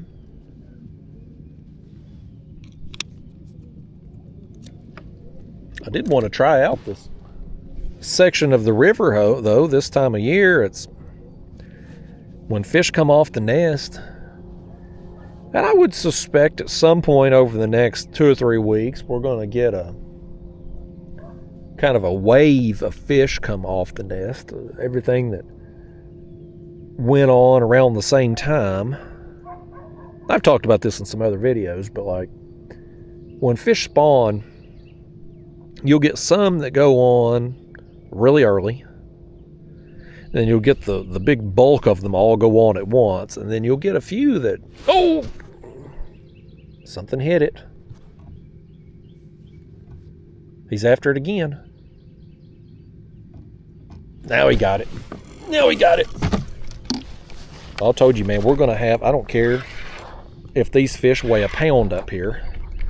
It's going to be intense because we ain't got but 10 foot of line out at the most. Okay, that didn't take long, y'all. That did not take long. Come on, get in that net, fish. Well, we spent almost an hour on the bottom edge of the drop for 2 fish. We've been up here for just a few minutes and we've already got our first one. And I think this is, I think this one here is bigger. I ain't saying much, but still, I think he was bigger than the other 2 that we got on the bottom. And that bait there, and no longer than it's been down there, we're just gonna send it back down. That's encouraging. It gives me a little hope.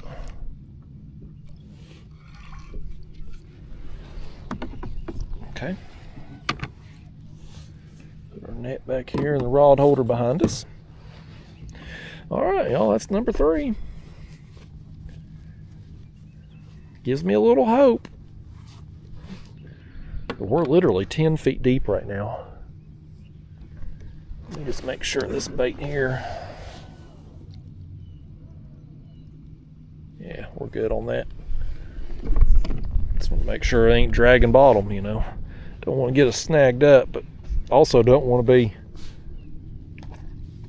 Oh, something's busting here beside us. There's some activity up here. But yeah, anyway, back to the spawn. So you'll have these fish that'll... The bulk of them will all go on at the same time, but you'll have a few stragglers that go on late, and some of them that were just overachievers and they went on early, but usually... And it varies a little bit every year, but sometimes, depending on when the bulk of them went on, it might be early July, might be mid-July, might be late July. But at some point in the month of July, which we're right here in the middle of it, you're going to get those fish that spawned start coming off. And they'll be beat up. You'll catch fish that'll be all marked up where they've been back in these little crevices and stuff, and some of them they've had to defend their nests and from predators and other fish and things, and so they'll be kind of beat up. They'll have scars on them and open wounds and stuff. Some of them will be skinny because they haven't been able to eat much while they've been protecting the nest.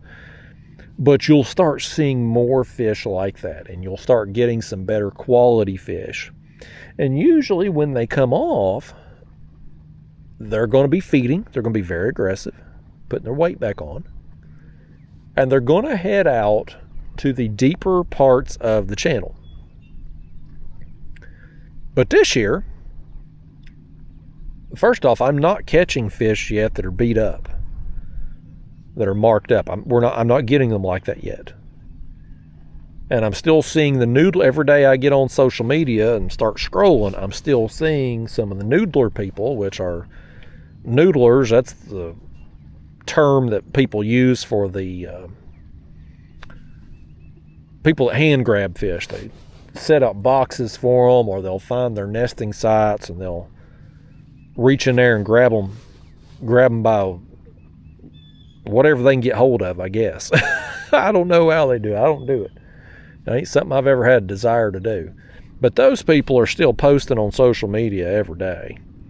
So there's still a bunch of fish on the nest right now. Otherwise, they wouldn't be posting their pictures. But at some point in the very near future, those fish are going to come off. And these main channel ledges are going to be on like Donkey Kong. But usually, even when you got a bunch of fish on the nest, you can still get a bunch of action out on the deeper parts of the ledge just from juvenile fish that aren't mature enough to spawn. They'll still be out there in good numbers. They'll be out there roaming around. But I haven't seen them. In places I've been, it's been the top of the drop, along the edges of these flats. That's where I've been getting the success at. And by success, I mean I'm catching a bunch of fish, good numbers of fish, not getting, the last few trips haven't been any good quality at all, but at least you're catching good numbers up there. It's just usually you're going to get good numbers down deeper, but every year's different, you know. We haven't had a ton of current flow, and I think in some places, when I'd fish pretty good ways downriver there on the last trip, I think there was a thermocline. And as hot as the water's been and the lack of current flow, maybe there is. We don't normally get a thermocline. Normally we have enough current flow throughout the summer, even at the reduced flow and not running as often, we still get enough current to prevent a thermocline from setting up. But this year, we've had some rain the last few days that's prevented me from fishing, but it's even still, we didn't get a lot. Like, they were calling for a bunch of rain, possibly some flash flooding, etc. We had a few showers at my house, but it wasn't washouts. It wasn't gully washers. It was just, you'd have a good 30-minute kind of soaking rain. And Lord knows we need it. The grass has been about dead and ground's dry and all that, but not enough that they're going to be able to ramp up the flow at all at the dams. So right now we're just getting generation at the hottest part of the day, the peak of the day, when energy demands are highest. But you get out here in these early morning hours, we ain't got nothing. I think today, I looked at the schedule last night. The plan was, it was from midnight to 8 a.m. today, no generators at all, no current. From 8 a.m. to 2 p.m., they were going to run one, which them running one generator at the dam, as far downstream from the dam as we are, there's no noticeable flow. There won't be. And then after 2 p.m. today, they were going to start picking up the flow. But hell, even then, if they start picking up the flow at 2 o'clock, it'd probably take it till where we're at today, it'd probably be 3:30 before the current got to us. And I'm going to fish another hour or two here, folks. It's going to be another one of them days where it's a little hazy out here this morning, and I think that's helping with the temperature a little bit. And it ain't supposed to be as hot today as what it's been. I think today's supposed to be like 89 for the high, but it's humid as hell. And these morning trips here this time of year, I like to be off the water before it gets hot. Go out, fish sunrise till it gets miserable. Our live bait's getting a little lively. He's running. Something got him. Something got our live bait.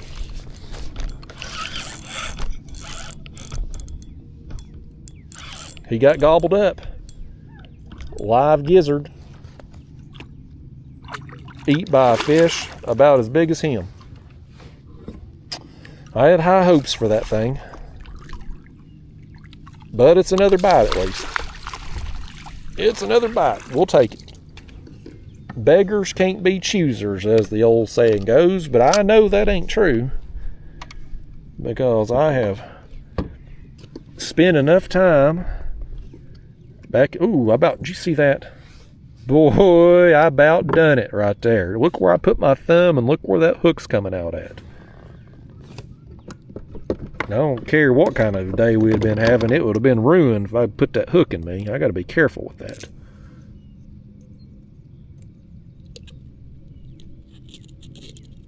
I still got to be careful. There we go. Boy, you about done it to me, fish. That hook snuck up on me. He's dark, I tell you. Look at him. Dark color right there. Oh! He tried to take off with my thumb, didn't he? Well, that's another one. We're 11 feet deep, so that bait was down there about 9 feet under us, and he still hit it. So this light tackle in the shallow water, it just seems to get bit a little more than what my heavy gear used to do in the shallow water. It got to a point I didn't even fish shallows in my heavy gear. Not suspending anyway. Because I knew it wasn't going to do no good. Okay, this one here's still wiggling. He was right up near the surface of the tank. Let's stick another live bait on. And I'll tell you what we'll do too. We will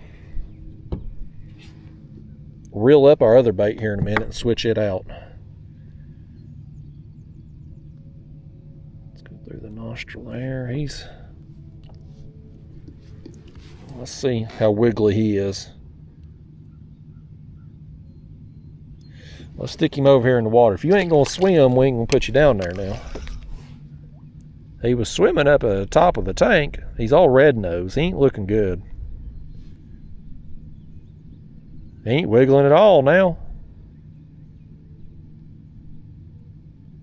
Let's leave him sitting there a second. Let's take a look. Do I have anything else alive other than the sucker? Oh, we do. You know what we have alive?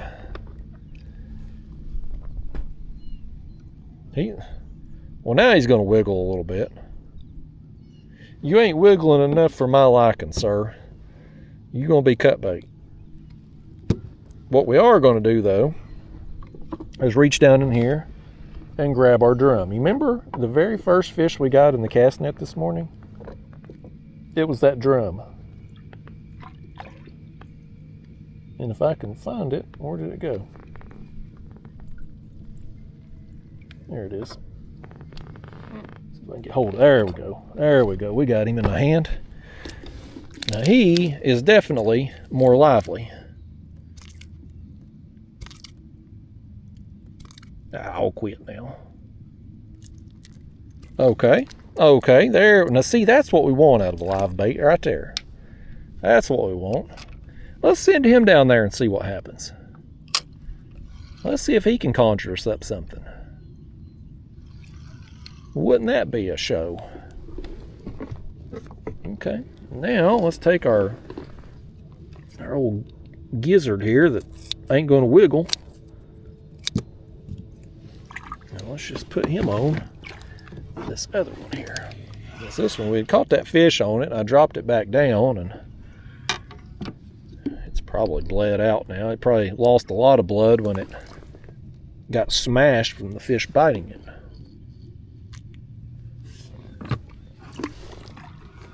Okay. Back down we go. Well, we'll continue on. I thought we'd give it a few minutes up here on the top and see what happened, and I'm at least encouraged by the fact we've got a couple fish now. One on the cut bait, one on the live bait. So we'll roll with it a little while. See what happens. As I said, beggars can't be choosers, man. Which is a saying that don't make sense in modern day times. Because as I was about to say, before, back when I had a real job, I was a nurse in the ER, and you would get a lot of homeless people that would come in, especially if the weather was bad, if it was cold or pouring down rain. You just get inundated in the ER with homeless people. And they knew how to play the game. They would complain of abdominal pain or chest pain, something that was going to require a full workup, and keep them there a while. And they'd get a nice warm bed and get a TV dinner or sandwich tray, whatever we had available for them there.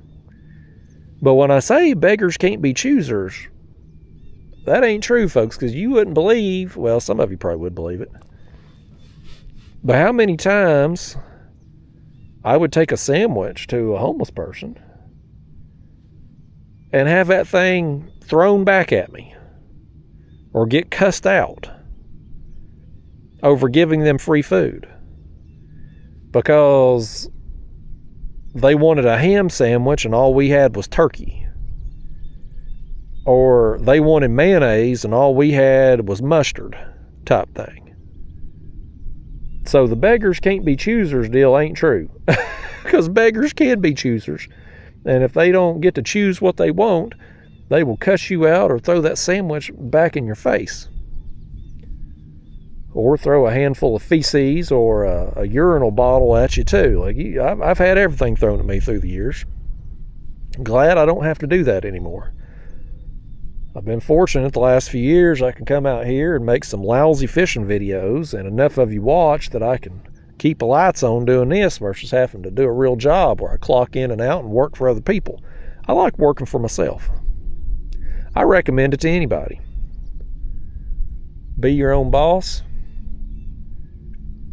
You ain't never gonna fire your ass. There's times maybe you should, but yeah. I'd much rather work for myself than somebody else. I may have to write myself up today, give myself a verbal and written warning if this video don't pan out over audio issues. So this drum over here, I can see that line moving around. He's swimming down there. If he gets himself in front of a catfish, or maybe something else too. Hell, you're using live bait, maybe a bass or whatever. But he's active down there. He's not swimming like he's running from something. He's just swimming. I can see it with how the line's moving. But anyway, we're trying something a little different on here today. I've done this experiment with my channel members, and I've done it on another video recently, on a day where the wind wasn't blowing. Today, the wind is starting to pick up a little bit, and it's not going to be bad today, but it's supposed to be like what we're experiencing right now, which isn't going to affect us at all fishing. It's fine. It actually feels pretty good just from a comfort level because it's so damn hot. Nice having a little breeze blowing. But for audio purposes on this video, I am not running a microphone. Normally I do an external microphone. I've had a few of them through the years. I had the Rode wireless mic. I've had a DJI Mic 2. Most recently, a DJI Mic 3. And the audio from all three of those microphones was great. It's excellent, actually. Problem I run into, specifically doing these long videos, is the clocks inside the camera and the microphone are not in perfect sync. They're a fraction of a second off. And if you're doing little 5-minute clips here and there, makes no difference. You won't even notice it. If you're filming for multiple hours it will gradually be off over the course of the video. And it's a real pain in the ass to fix, at least for me. I'm not a computer wizard. I can do basic editing. It's a miracle that I've gotten as far as I have on YouTube, having no computer skills. So I have a hard time going in after the fact and fixing that audio. And meanwhile, a rat rod. Something had taken that bait and kind of swam out with it. Let's see if he'll come back. He's after it again. Eat it, buddy. It's there for you. It's a free meal. Just eat that thing. Take you a big bite of it. May just be a small fish kind of tugging on the edge of the bait. He may not even have the hook. I'm gonna just... No, he didn't have it. So I went to pick up on it and dang near pulled the bait out of the water. But anyway, like, when I've filmed with my GoPro in the past, and I do my tournament videos with the GoPro, I don't use a microphone with it. I just cover up the built-in camera mics with fur. I've got pieces of fur stuck to it, and it does just fine. Never had complaints about the audio on those tournament videos. Even the Sandusky trip there a few weeks ago, the wind was cranking on that day, and the audio turned out just fine. Not as good as when I'm using the external mics. It's not perfect, but it's good enough. And so I was like, this DJI microphone I'm using today, or the DJI camera, Action 5 I've got today, the audio is not as good as the old GoPros in these things, I don't think. But it ain't terrible. So I've put some of that fur around the microphone ports on this thing. I've hopefully got them covered enough without covering the color temperature sensor, which is right in between two of the microphones. So you can't just run a strip of fur all the way across that section of the camera, because you'll cover that temperature sensor, which apparently throws off the color of your videos if you cover that, from what I can read about it. Anyway, we're trying it today. And so this video you're hearing right now is just the built-in microphone from the DJI Action 5 covered with pieces of fur. So I'm very curious to see, with the wind blowing, it's a light breeze, but it's noticeable. I can feel it blowing against my face. I'm curious to see how it does today and see how much complaints I get about it. Obviously, people can't complain on YouTube because of the no comments on here, but it never fails. People find a way to gripe and complain to me, whether it's through Facebook or emails. I don't even know how people get my email.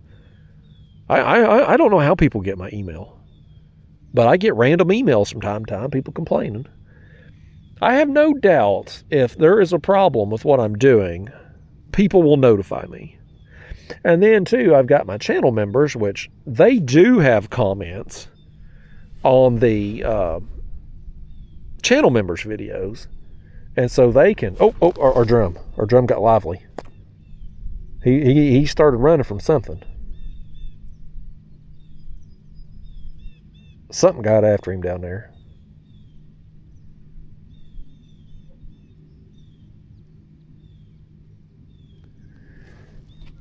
He got excited, and boy, I did too. But yeah, I have no doubts. If there's a problem with what I'm doing, I'm going to hear about it. But it would make my life so much easier if I could just roll with this microphone. Because, few things. One, I wouldn't have to fix anything in the editing software. Everything will be in perfect alignment. Two, no extra batteries to charge, because the microphone's got its own battery and all that. Three, and this has happened a couple times, you get home you go to put your video footage on the computer, and the audio, at some point during the trip, the camera lost connection with the microphone. And so you end up with two different audio sounds. You'll have well, if you're lucky anyway. I have had times where I just didn't have any audio. You just have nothing. But if the regular built-in mics do take over, it's going to sound different than with the external mic. Like, they all have a different sound to them. I mean, it's the same voice, but just, it's different. It's slightly different.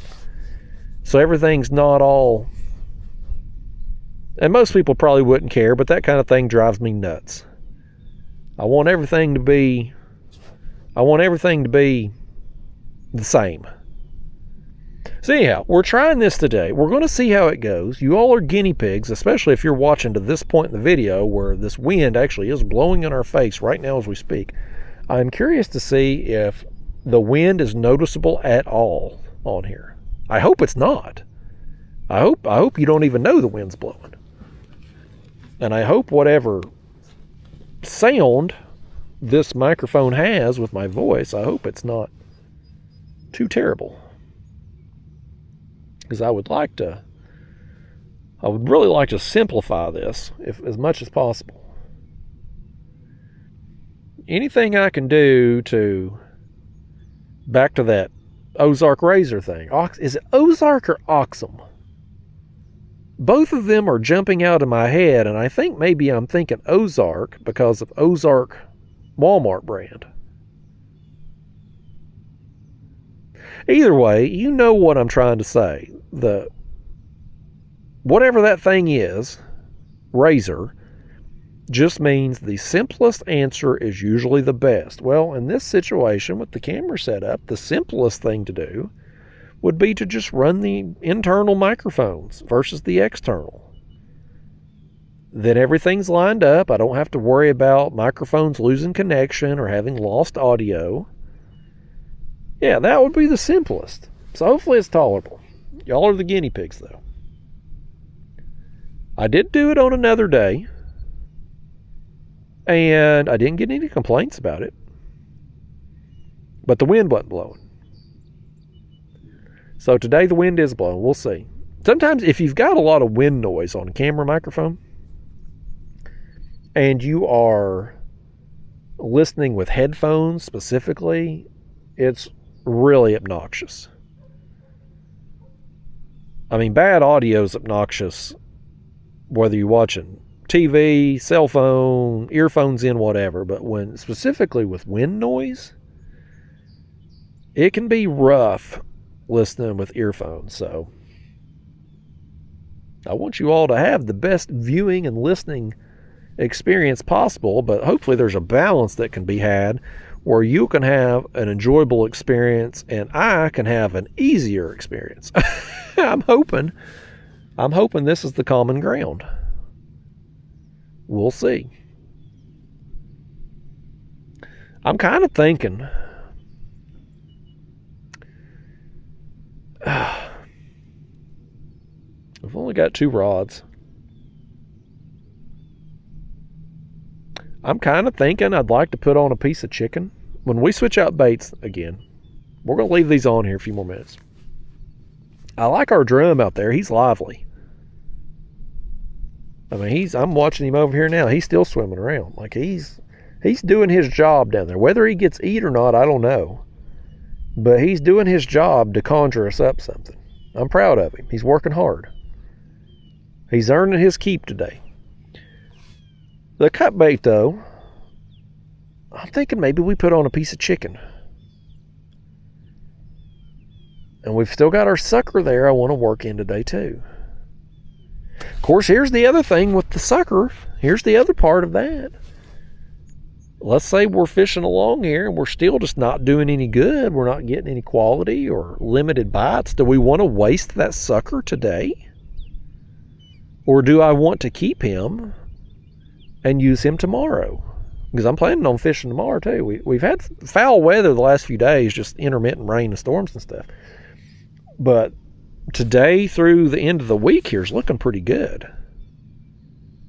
So I'm planning on fishing next 2 or 3 days for sure. We could keep that sucker and save him for tomorrow. I don't know that I'll be able to keep him alive, which won't matter, because I'm going to cut that thing anyway. The hooks I've got here on these these light tackle rods, they're too small for that size of sucker. We'll see. We'll see how things go over here the next little bit. See if we're getting on more bites, more action. See if the quality improves at all. We may save that thing. I don't know where I'm going to fish at tomorrow. I don't know. I think when I leave here, probably what I'll do is I've got to go back by that same creek that we got our shad in to get back to the car. So I'll probably throw the net over there a few more times where we got them other gizzards and see if they've moved back in after we spook them others off and get some. If that don't pan out, I'm going to hit another spot on the way home today where I know I'll get some shad. And then tomorrow we'll be ready to roll right at sunrise. We'll be ready to hit it.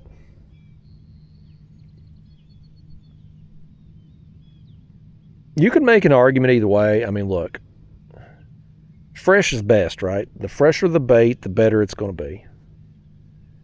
Especially with something like shad. If you keep shad, I like to use them within about 48 hours, because if you go longer than that, they're going to start to get real soft and real mushy. They just don't keep well. So I want my bait as fresh as possible. But when you do like we done today and you roll the dice with how long it's going to take you to catch your bait, then you miss the first light bite. If there was a bite at first light, we missed it today because it took too damn long to get our shad. If you had been a better fishing partner, you'd have showed up with some bait in hand. But you didn't, and you never do, and it's always on me to catch our bait. And so I had to go out here this morning at the butt crack of dawn to try to get it, and it took me a long time and a bunch of throws. And even still, we didn't get that much. We didn't get that much bait. We got enough for us today, but not enough for us to take with us tomorrow. So we're going to have to get a little more tomorrow. For tomorrow, I should say. But I want to have it ready to go. And I don't know where we'll go yet tomorrow. I'll contemplate that some more tonight. We may go further on downriver. May hit a different reservoir or something tomorrow.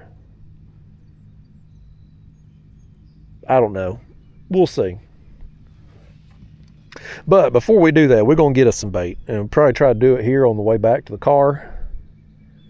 And then if that don't pan out, we'll go somewhere where I know I can catch some right now. And we'll be loaded up and ready to go tomorrow. I do want to try. I mean, I can't believe I'm saying this because you all know how I am. I'm not a fan. I'm not a fan of the chicken, but man, we've done so good with it lately. That last catfishing trip, it really outperformed the shad. So let's put some of it on our cut bait rod over here. One thing about the chicken that's nice about it, granted you got to pay for it. Listen here, $6.75. Costs a little bit, but it's convenient. It took me less time going to the grocery store to get that than what it took us to get shad this morning, and took a lot less effort too. The only thing I had to do at the Walmart was just walk past nasty coughing people, risk my health in there breathing them fumes they're spouting out of their body. Nasty people don't cover their mouth when they cough and sneeze. But I go to Walmart all the time anyway because I'm all the time on the hunt for my action figures. Update on those, by the way. None of you all care about this, but I subject you to it way too often on these videos. So I'm collecting a few different types of action figures right now. But my number one preferred action figure is the WWE Superstars figures. And that particular line of figures is a Walmart exclusive. Incredibly frustrating to collect because Walmart's distribution is terrible. Figures that were announced and allegedly come out over a year ago still haven't hit stores yet. You can buy them overseas. Oh, our drum. He got eat. Our live drum he got eat. He's coming back at us, whatever it is. He's coming back this way now. Oh, he got eat. That drum done his job, buddy. I never doubted him. I knew as lively as he was going to get us something today. I never doubted him. Oh, unfortunately, though, they ain't got much size to him. He ain't got much. It's the biggest one of the morning, but it ain't no gollywhopper. I want to catch me a gollywhopper, folks. He ain't even front camera. We ain't even got a front camera worthy fish since we started fishing out of this new kayak. I got the front camera mount up there made, and we ain't got one front camera worthy in it. You got any front camera worthy fish down there with you, Mr. Blue Cat? He says he can't tell me. I got my thumb in his mouth holding his jaw open. He can't talk right now. We'll hold you out like that. Just a larger dink. Another bite though. Well, folks, I'm going to look in our tank here, but I think that was it on the live baits. Unless we get this sucker. Let me just look, make sure we ain't got a smaller shad or something. We could put that, I don't know. Here, let me do this. We got that chicken on. I've got this piece of shad here baking in the floor in the heat. Let me put it on for the time being while I think about if I want to use that sucker today or not. The thing is, it's like, I love me a good sucker like that, man. Those are fish catching machines. I mean, even live cut, it don't matter. You just catch big fish with those. It's 9 o'clock in the morning, and we haven't got anything of any size yet. Part of me wants to save it and put it on first thing in the morning, right there at first light. So if we get a good morning bite happening right there at sunrise tomorrow, we would have a premium bait option to offer versus doing it now where, this late in the morning, I don't know. I'm torn. I'm conflicted, y'all. I'm conflicted. Suckers are so sporadic. Well, what have we done here with our line? There we go. Now we got it. Had it all wrapped around the rod tip. Suckers are so sporadic for me, whether I catch them or not.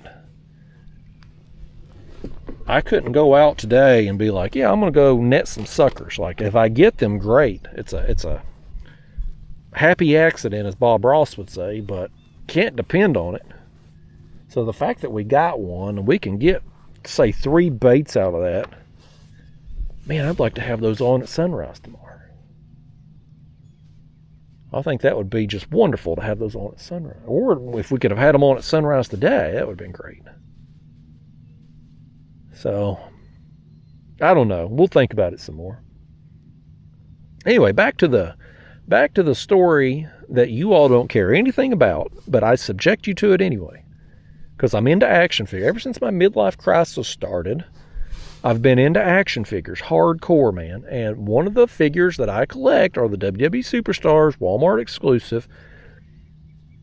So frustrating trying to collect this line, though, because Walmart's distribution's bad. So you've got two choices. You can either order from overseas and pay, first off, you're going to pay more for the figures anyway, and then the shipping is insane. So you end up paying about double the cost of a figure. And they're $20 in the stores here, so you're looking at about $40 or so, $40 to $45 if you buy them overseas. If you choose to get them here, you're going to have to go to a million Walmarts and hope to get lucky. So you're going to end up paying that price one way or the other. You either pay it up front and just pay whatever store you buy it from overseas, or you spend a fortune in gas going store to store to leave empty-handed. Either way, you end up paying, I mean, it's 6 of one, half dozen the other. But there is something exciting about finding them in the stores. So, the last ones I had found was last September. So almost a year ago, found Series 15 in the stores, which had been out for months, allegedly, before I found them. So since then, they've come out with Series 16, 17, and 18 that were all supposedly released, but neither me or anybody in the nerd groups on Facebook that collect these things, nobody had found them in stores. Well, within the last month or so, people started finding Series 16. Series 16 had the Steiner brothers, Rob Van Dam, and the Hurricane. Well, my wife had went home to visit her parents, and she stopped at the Walmart in their neighborhood, in their town, and lo and behold, there was all of Series 16. So she got those for me. Well, our chicken. Something's after that chicken right there.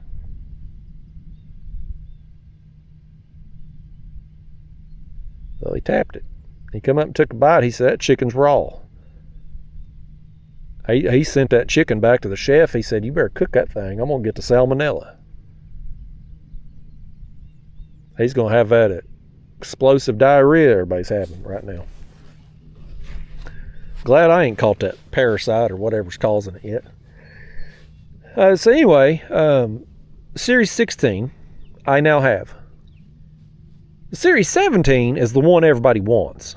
It's the one I'm really excited about. Like, it's got all 3 members of Demolition and Hacksaw Jim Duggan.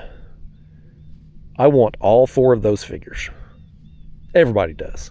Everybody in the nerd group's been excited about that series for months. Nobody can find them. Well, SummerSlam, WWE SummerSlam is coming up here soon, and usually around these big WWE events, whether it's WrestleMania or SummerSlam or Royal Rumble, they will send out, Mattel, who makes the action figures, will send out these big cardboard displays to the stores. And they will have a big surplus of figures. It'll be like center of the toy aisle type thing, big setup, right? Well, people started posting pictures online. They're finding these SummerSlam shippers in Walmart. Oh, there goes our chicken. There goes the chicken. We got him. Boy, we're so shallow, folks. We're 10 feet deep. It literally took me a half a turn of the reel and raising up on the rod, and we had this thing to the surface. And a fish like this, even on the light tackle, ain't gonna bury the rod very much. Little old eater size right there. Can't get too excited about him. Let's send that same piece of chicken down as Rover's excited. Boy, Rover over there, he's ready to tear up the mailman or something. Yeah, we're 10 feet deep, so our baits are down there about 8 foot right now. So, anyway, people start posting online. They're seeing the SummerSlam shipper in the stores. But here's the problem. Oh, Oh, our chicken got nailed again. We just dropped it back down. He just hit it again. Is it the same fish? The same size of fish anyway. I don't know if it's the same one or not, but come here. Oh, Lord. Here, grab the...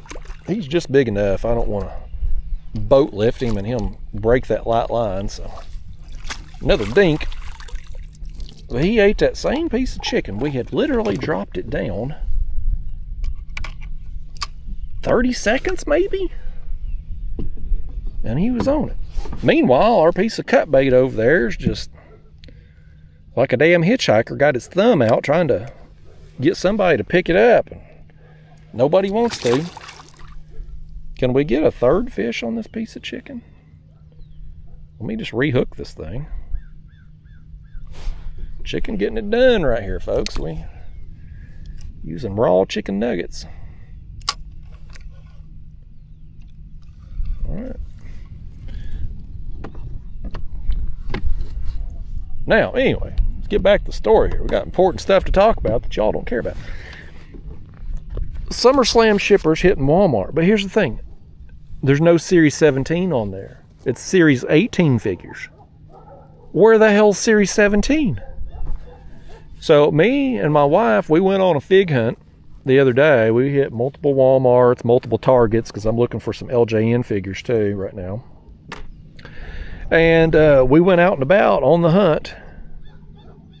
And we didn't find anything that day, but she stopped at a Walmart in Knoxville.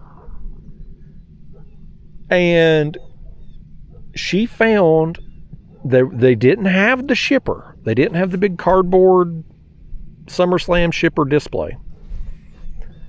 But they had gotten in new figures. And she found 2 of the Series 18, which was Undertaker and Mankind. The other 2 figures in Series 18 is Dusty Rhodes and Jesse the Body Ventura. They were nowhere to be found. Somebody had already bought them. But it gives me hope they're at least showing up. So if the other Walmarts in my area ever get this display, I can hopefully at least finish off Series 18. But where the hell is Series 17? Why did we skip those? And that's the series that everybody wants. And the same thing happened last year with, was it Series, I can't remember if Series 13 or 14, but it was the one that had Jake the Snake. I literally found Jake the Snake in a store one time. I've been to 1 million Walmarts. In the last year, I found Jake the Snake once. And you know what it was? It was the SummerSlam display. Last summer, that's when I found him. My wife ended up finding the Chase variant, which is just the same figure in a different color pants. But the thing is so stupid of them to make these Chase variants where it's like a different, something slightly different about the figure. It's something more desirable, less of them made. I'm like, the hell, you can't find the regular ones. Why are you doing a Chase edition? My wife stumbled upon 2 of the Chase edition Jake the Snake, so I got one to keep and one to resell. But literally in a year's time, and I have in the last year, I've been to Walmart. Oh, our cut bait finally got whacked. We got him. Finally got the cut bait eat over here. Another dark one. Another one that's got some, he's got some suntan going on here, folks. That's another one though. I mean, hell, we're right now 11 feet deep. So, I mean, our baits are down there. We got 9 to 10 feet of line out, folks. And we're getting these fish, the motor right over the top of them. I tell you, when I was using heavy tackle, that just didn't happen. But this lighter gear, I don't know if it's smaller hooks, lighter line, it just they can't see it as well. The fish right there said he's seen enough of us. What's this bait look like? Can we reuse it no longer it's been down there? Or do we need to dip into our stash a little bit? Definitely need to rehook. It's still got the innards in there. I think we'll roll with it over a few more minutes.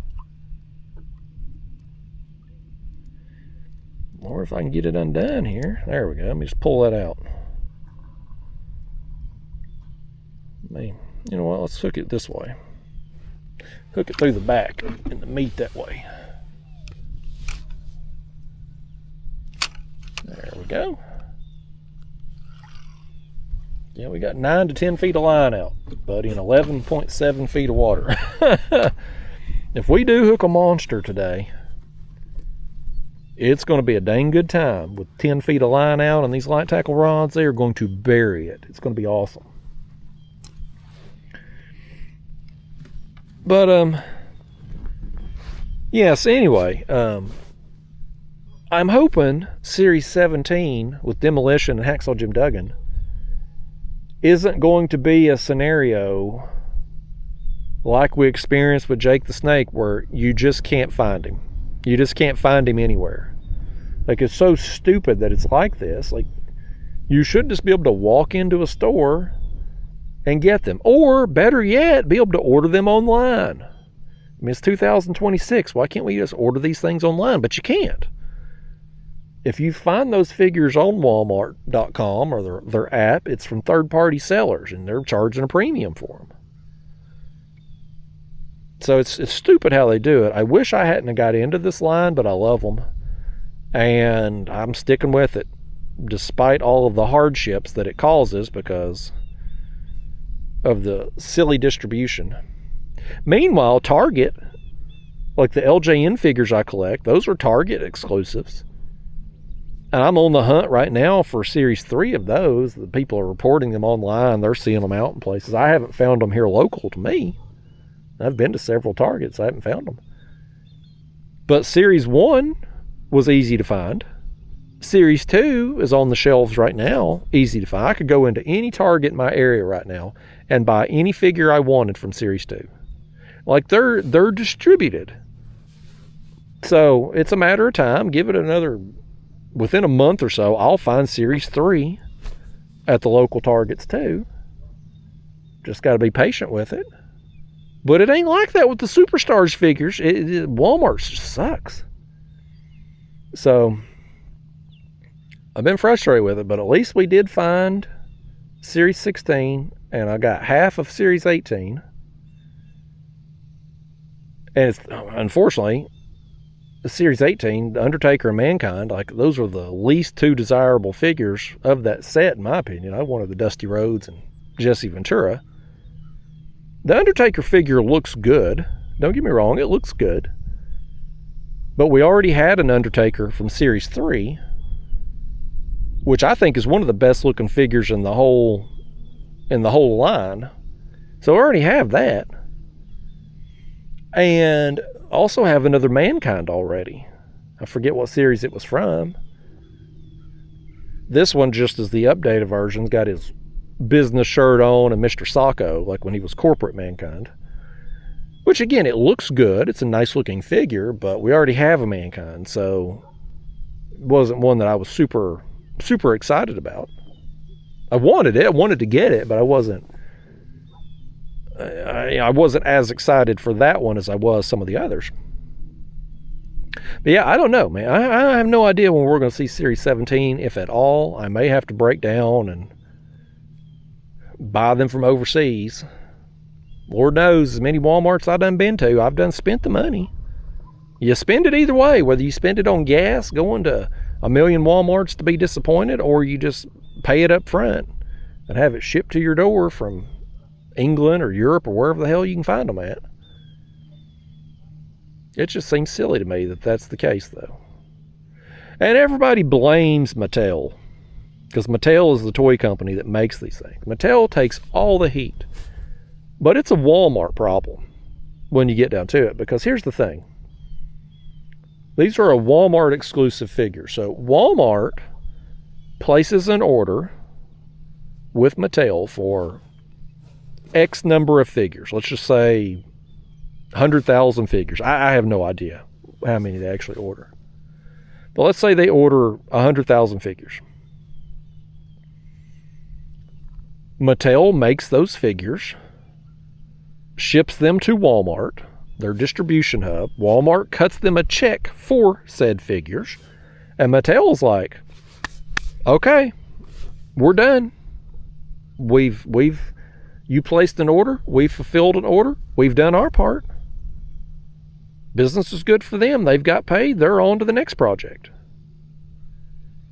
Walmart then, for some reason, just sits on those figures in a warehouse somewhere for ages before they actually ship them out to stores. Meanwhile, everybody online's griping. It's like, man, why don't Mattel make more of these figures? What's the delay in them shipping them out to Walmart? Because most people just assume Walmart's not going to be sitting on stuff. They're going to be sending it out to the store. So Mattel takes all of the heat, but really it's Walmart. It's Walmart that's sitting on these things. So, I mean, if I was Mattel, and they probably don't want to, Walmart's one of their big spenders, I'm sure, so they probably don't want to get too rough with Walmart and risk losing the business. But I think I would have a conversation if I was CEO or even somebody in a dang public relations department at Mattel. I think I'd want to have a sit-down conversation with somebody at Walmart to be like, look, we are fulfilling our orders to you in a timely manner, but your lack of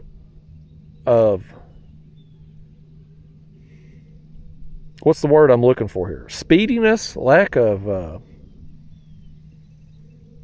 you know what I'm trying to say, like getting the figures out to the stores in a timely manner. Their inability to do that is making Mattel look bad. And it's hurting their business in a roundabout way, because, I mean, I've seen a lot of people online that have said they've either quit collecting these because they're so frustrated with it, or they just never started. Like, it was something they were interested in, they wanted to, they liked them, but they never got going because they knew it was going to be a pain in the ass from everything they was reading online about it. Like, that hurts business overall for Mattel. Whereas if there is a demand, if Walmart would just open up the supply, but casual people like me, casual customers, we're just at their mercy. And y'all don't give a damn about this. Y'all are here to see and hear about fishing stuff, and all you ever get out of me is talk about action figures. But that's where we're at with it, folks. We are 2 years into my midlife crisis. It is still going strong. I'm as into these action figures now as what I was 2 years ago when I started. The only thing that's wavered, when my midlife crisis got started, I was into the G.I. Joe Classifieds too, in addition to these WWE Superstars. I got out of the G.I. Joe Classifieds and sold off the ones I'd bought because the quality was just so hit or miss. I got frustrated with it. Plus, they kept raising prices. They went from $24.99 to $27.99. Now I hear they're going up again. Like, it's ridiculous. So I got out of those. But then I got into the WWE LJN figures. I'm into the He-Man figures now. I'm into the WWE Knuckle Crunchers. Like, I've got a lot going on that I don't have space for. And midlife crisis, man, it is. We're 2 years in and no hope of letting up at this point. Like, it's got me, man. I thought a midlife crisis would be short-lived. Most of the time, when a guy goes through a midlife crisis, he divorces his wife, gets him a sports car, gets him a new woman, and then within a year or so, he's like, I can't afford the sports car, and this new younger girl is an obnoxious pain in the ass. Let me call it my wife and see if she'll have me back. That's how it usually goes. But I didn't go the sports car route, and I didn't trade my woman in on a newer, younger model. So I'm stuck with action figures. And so I don't know how long an action figure midlife crisis goes. I don't have a clue. Here's what we're going to have to do, though. This line we've been following, you can see it's starting to turn, and it's going to take us back up in this creek. We don't want to do that. So let's go to, I didn't mean to do that. How do I cancel navigation? Oh, there it is. cancel navigation. So now let's, I don't know why it always bounces back on the screen to where we started. Let's go down here. And then now let's set it up again. We're going to work back to the bottom. There we go. We'll work back down to the bottom over here. Now let's speed up too to get there. We'll get over there quick, fast, and in a hurry, and then we'll lower our baits down. Now we're going to switch out our baits too. I'm going to put a fresh piece of chicken on, and we'll switch out our cut bait once we get over here off the drop. Let's work on that right now, as a matter of fact, while we get over here. That juice has probably gotten knocked out of the chicken. We'll try the deeper part of this ledge again, since we've run out of this flat to be on. It's just been like that lately, man, and it oftentimes is during the spawn. You just get small fish, and if you're on them, you can get a bunch. If you're not on them, you usually still get a few, but it can be a limited bite for the big fish, and that's kind of what we're experiencing lately. It's been, quality has just been non-existent, but it will pick up. We're always just one fish away from turning the tide. And I'll tell you this, I am very encouraged today with how many fish we have gotten fishing directly under the kayak with 10 foot of line out, let's say. Like, that's pretty damn encouraging, because, I mean, for the longest time, I just got to the point where I didn't even try suspending baits in water less than 20 feet because I knew I wasn't going to do any good, but I really think that's because of the line. The size of the hooks, the size of the line, like, I think it makes a difference, because once we switched to the light tackle, earlier this year, you know, I was catching fish 12, 13 feet deep and had no issue. And it wasn't like it was a one-trip thing, like, oh, I went down too much. Now let's speed back. There we go. Well, make that thing stay up there so we can figure out our speed.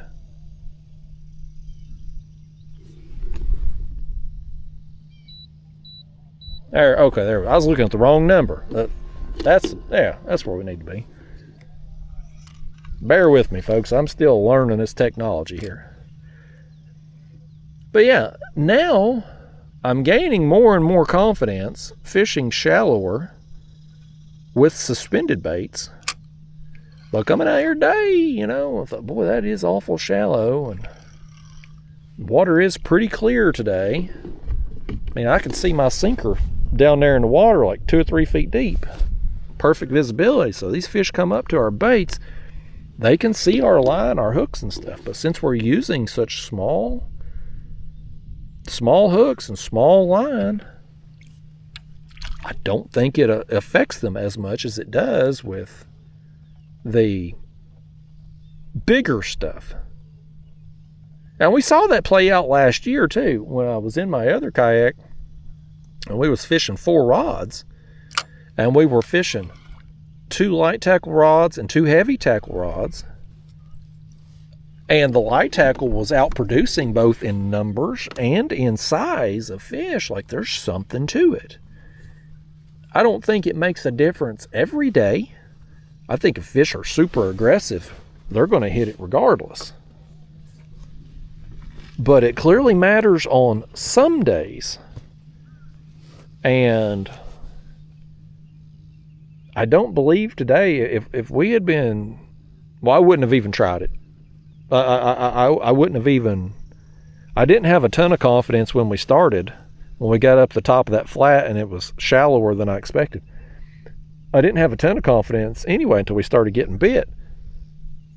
But I probably wouldn't have even tried if we'd just been using the heavier gear today. I wouldn't have even tried. It wouldn't have even been, I wouldn't have had the confidence to even waste any time with it. But this light tackle setup, man, I think there's something to it. I really do. I think it's going to pay off with some really big fish in the long run. And I'm going to tell you something. If the day comes that we are fishing 10 foot of water, let's say, and just whack a monster, because I mean, some of them fish I got in the spring when we were fishing 12, 13 feet, they were some really big fish. But I mean, I'm talking like if the day comes that we hook that 80 plus pounder in 10 or 12 foot of water or less, buddy, that is going to be a show. Like, that is going to be everything that we could have ever hoped for and more. Whether or not we land it, I don't know. But I'm here to try. I'm looking forward to trying. So, I hope it happens. That's kind of, I don't say it's, I guess you'd call it a goal. It's kind of become a pipe dream, I guess, fantasy, that I'll eventually break my PB, but do it with the light tackle and actually land the damn thing. It'll be challenging for sure. I mean, hell, that one that took us 43 minutes there a few months ago, it was a dang nice fish, but it wasn't 80, 100-pound quality fish. And that long a fight, if you get a fish hooked a little bit deeper in the mouth and the tooth patch on their lips are rubbing on that line, that light line, for that long, you're going to break off. Now, that particular fish, I'd hooked him right. I got him in the, if memory serves me anyway, I'd got him in the side of the mouth, so the line wasn't actually in the mouth. So it wasn't getting rubbed on, and we were just able to, play him out, just able to wear him down. And that was an odd fight in itself, because even other fish I've caught that have been big, I mean, really good quality fish, most of the time, I mean, it's, 3 minutes?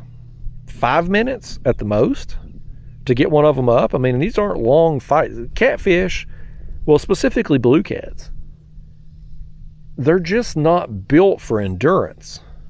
They're not marathon runners. You can get a hard fight in a blue cat, but it's short-lived. You're going to get a short sprint, and then they're done. That fish, though, that particular one, though, it was a daggone marathon. Like, he just kept going. He just wouldn't quit. Every time I'd get him up, I'm like, okay, we're getting close. We're about to see him. He'd go all the way back down to the bottom. I'd get him up again. I'd work him. I'd get him all the way up again, and he would go all the way back down, just peeling line the whole way. He was strong and just wouldn't quit. It was an amazing fight, an amazing memory. But you know what? If I'd caught that fish on heavier gear and was just able to kind of winch him up, it would have been a memorable fish. It was a nice fish, sure. But I wouldn't have been able to enjoy it as much. Now, if something had went wrong and we broke off or lost that fish, bent a hook, whatever, I would have swore it was a 100-pounder that got away. But the real, what made that particular fish special was the fact that I landed it, right? If he had popped off 10 or 20 minutes into the fight, would have still been memorable for sure, but it wouldn't have had that happy ending. We're not going to have a happy ending with this either. Look what I've done. So I put us on this line, and now it loops back around going this way. So let's cancel navigation. Oops. There we go. Let's set it again. I do like being able to control everything on the screen here. That's nice. Control the motor on the screen. This remote, it's pretty, it's pretty basic here. You got what you need, but you can't set to cruise control. You can't set up follow a specific route or anything. You can't do any of that on the remote.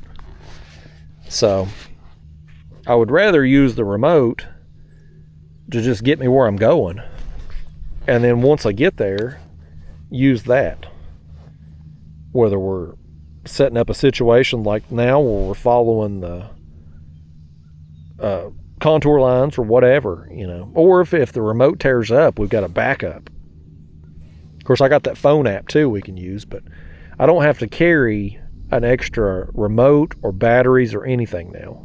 Like on my motor guide, I got extra remotes and batteries on that thing, because I told that story in one of these recent videos, but I'll do a quick recap, a little cliff notes. It was a few years ago. I was in a bass tournament and my remote tore up, and I was on spot lock when it tore up. Well, I couldn't come off spot lock because my remote didn't work anymore. So I had to disconnect the motor from the battery, which cost me time in the tournament. And then I just couldn't operate the motor anymore because the remote was completely dead.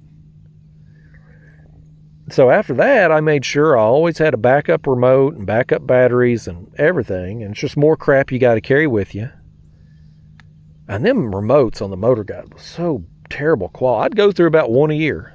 Oh, something hit our chicken. We don't want it. Y'all reel that one in. When he's down there acting like that, I can tell you it's as big as the chicken nugget we're using. It is literally as big as the bait. 40 feet deep here.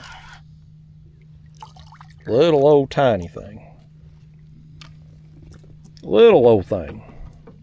You wouldn't even be, if we were keeping something to eat, we wouldn't even keep you, fish, because you'd be too small. There ain't no meat on your bones. Go on. Go think about what you've done today. He says, I'll grow up and be big and strong someday, Justin.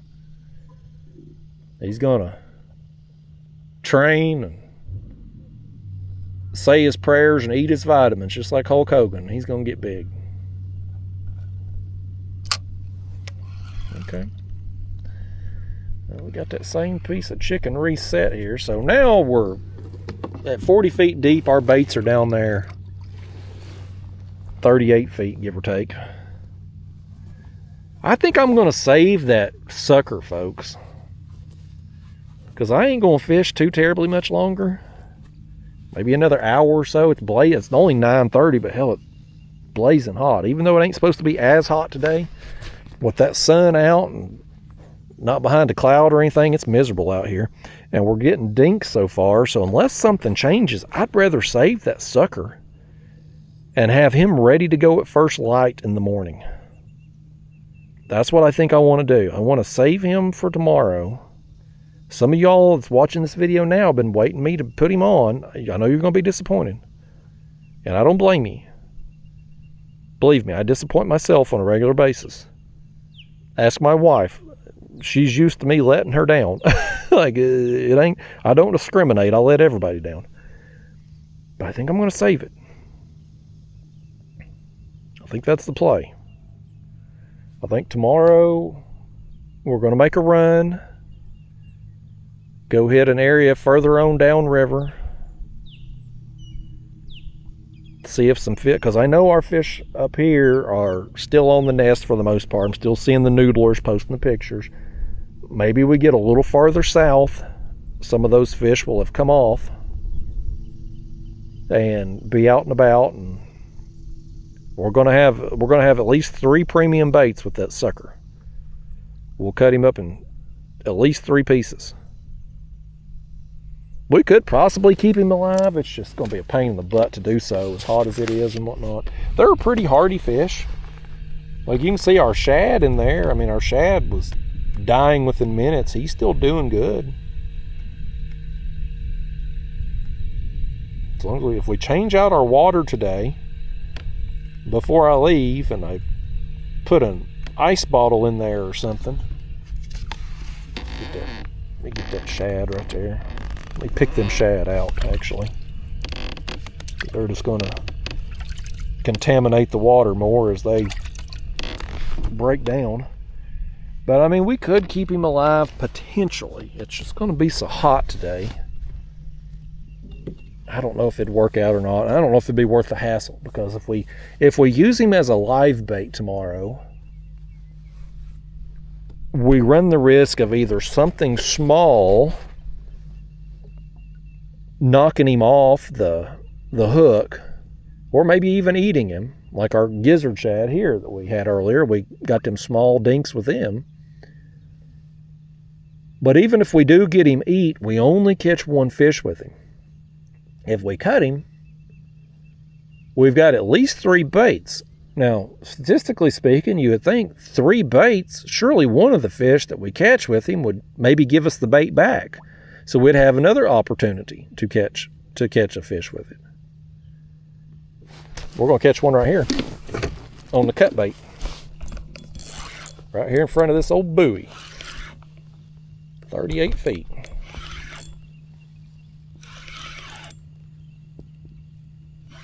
We're getting some fish out here today, y'all. We're grinding away at it. It ain't been lights out action. It ain't been good quality, but by the time we leave here this morning, we will have caught several fish.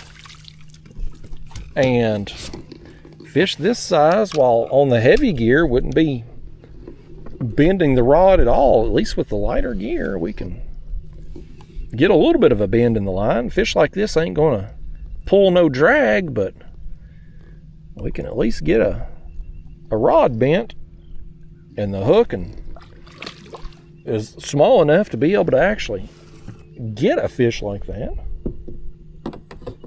That's one thing about the bigger hooks. Like, you will catch some small fish on big hooks. And like my heavy gear, I'm using 10-aught size hooks usually. But you will also limit a bunch of your bites, because fish, well, you won't necessarily limit bites. They'll come up and hit the bait and chew on it, but they won't be able to get the hook too. When you're using a small hook, you can have better odds of catching fish that size versus them just coming up and stealing the bait or something.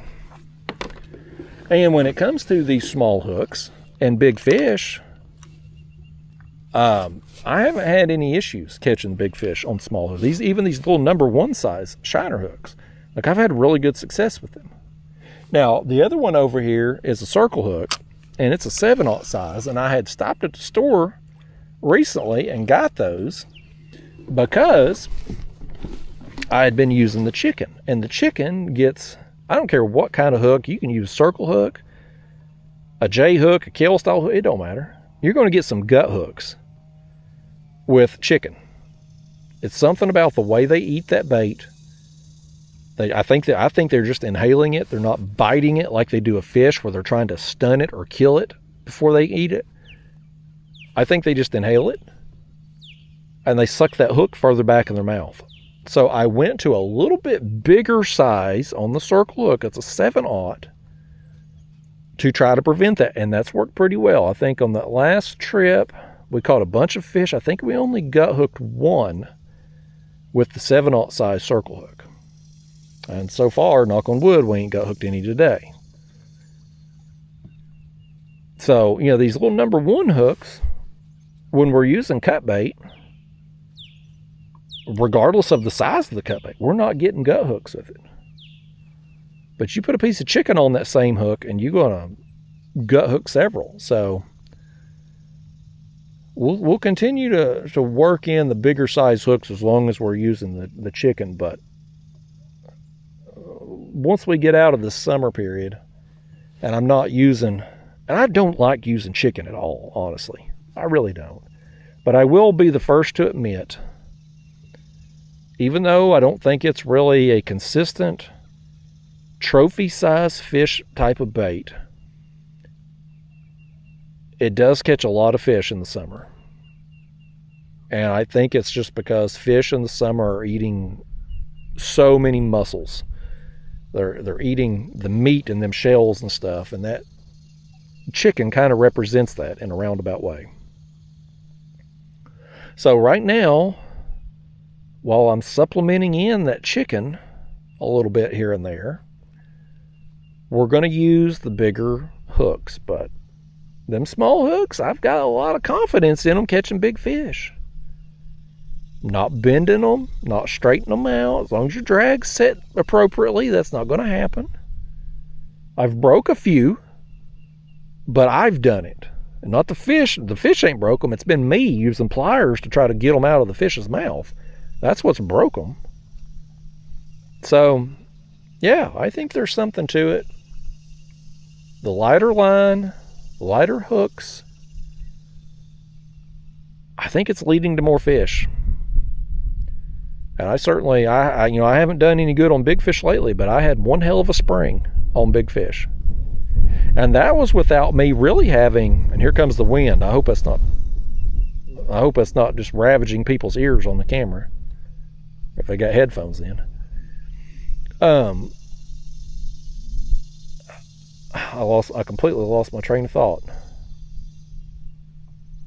I was talking about the big fish. Like, I've caught some really good fish this spring, man, and it was without premium baits. Like, I've only used skipjack like twice all year, I think. One of my channel members, Anthony, had got on some, and he lives local to me, and he told me about it. And I went and got some before the Alabama trip back in the spring there, when I went down there and fished that tournament on Pickwick. And I went down and pre-fished, took some skipjack, and then I took some down there when I went on tournament. That's the only time I've used skipjack all year. Which on Tennessee River, where I'm normally fishing at, skipjack's premium bait, man. But I've just been using other stuff, and I've still been whacking some big fish. So I think the lighter tackle is playing a role in it. To each their own. I mean, we can have that argument. We can have that debate. Some people will swear up and down it don't matter. I think there's something to it. I got to get me a slurp of water there, y'all. I try not to drink too much on these trips, because I know y'all don't want to hear me slurping. Several years ago, maybe even longer than that, I've been doing this crap for so long. I think 11 years now I've been doing YouTube. I used to eat snacks and stuff. And that's back when I was doing like edited videos. But it would never fail. I would have a mouthful of something, sunflower seeds or a moon pie or whatever. You know, I'd have a mouthful of some snack, and a fish would hit, and I would have to turn the camera on. And people would gripe and complain about me smacking my lips or hearing me chew or whatever.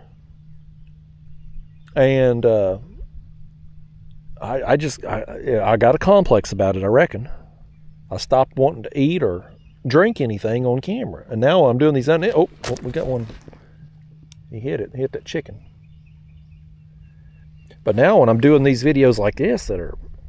The camera just rolls. I don't want to be eating snacks and drinking too much.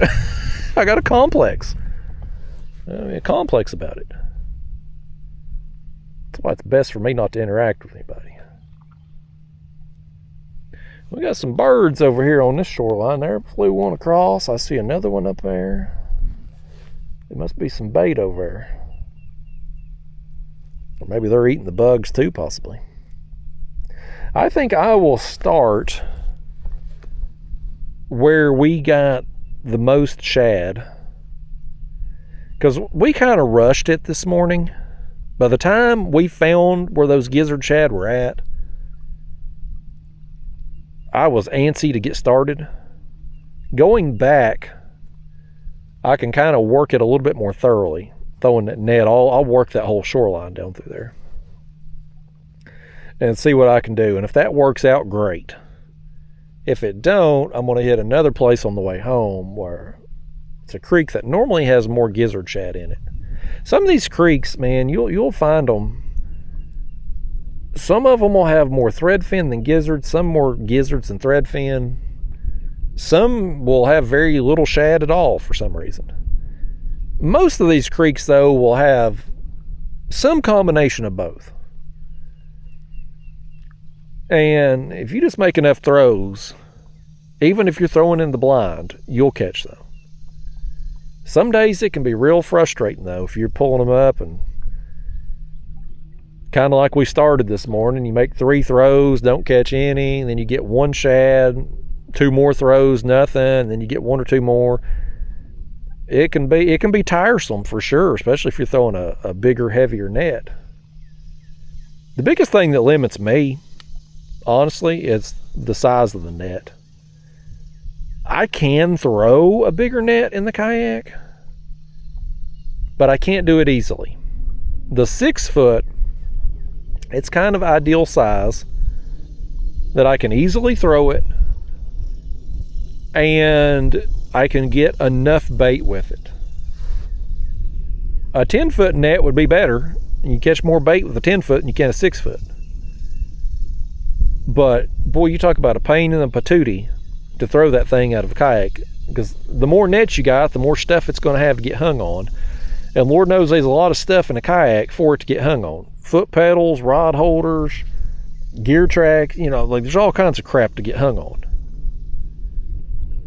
So that 6 footer is a happy medium for me. It's big enough, but not too big. And whether or not, listen, the size of the net, first off, you're limited oftentimes by your state regulations. Like if you go to Ohio, you can't have but a 5 foot net. That's all they allow up there. I don't care if you're on a boat or what. Like, even if you can throw a bigger net, physically throw a bigger net, you can't up there. Now here in Tennessee, we don't have any, to my knowledge, we don't have any limitation. I mean, most of the bait dealers and stuff, they're throwing 10 footers. But still, you got to find something you can easily throw that will give you a good chance of catching bait. Like, you want to be able to throw it efficiently. Like, usually I'll make a throw, and as I'm pulling the net in, I'm already reloading the rope in my hand, recoiling it to get ready for the next throw. That way I can work as efficiently as possible. Whereas if I threw a bigger net, like I had an 8 footer at one point, and it took me longer to get reset between throws with that thing, and of course it would get hung on stuff more, it just wasn't efficient. So unless I was in a situation where I could just nail a school of shad, it ended up taking me longer to get bait on average. So for me, the 6 foot, but maybe your height will play a role in it.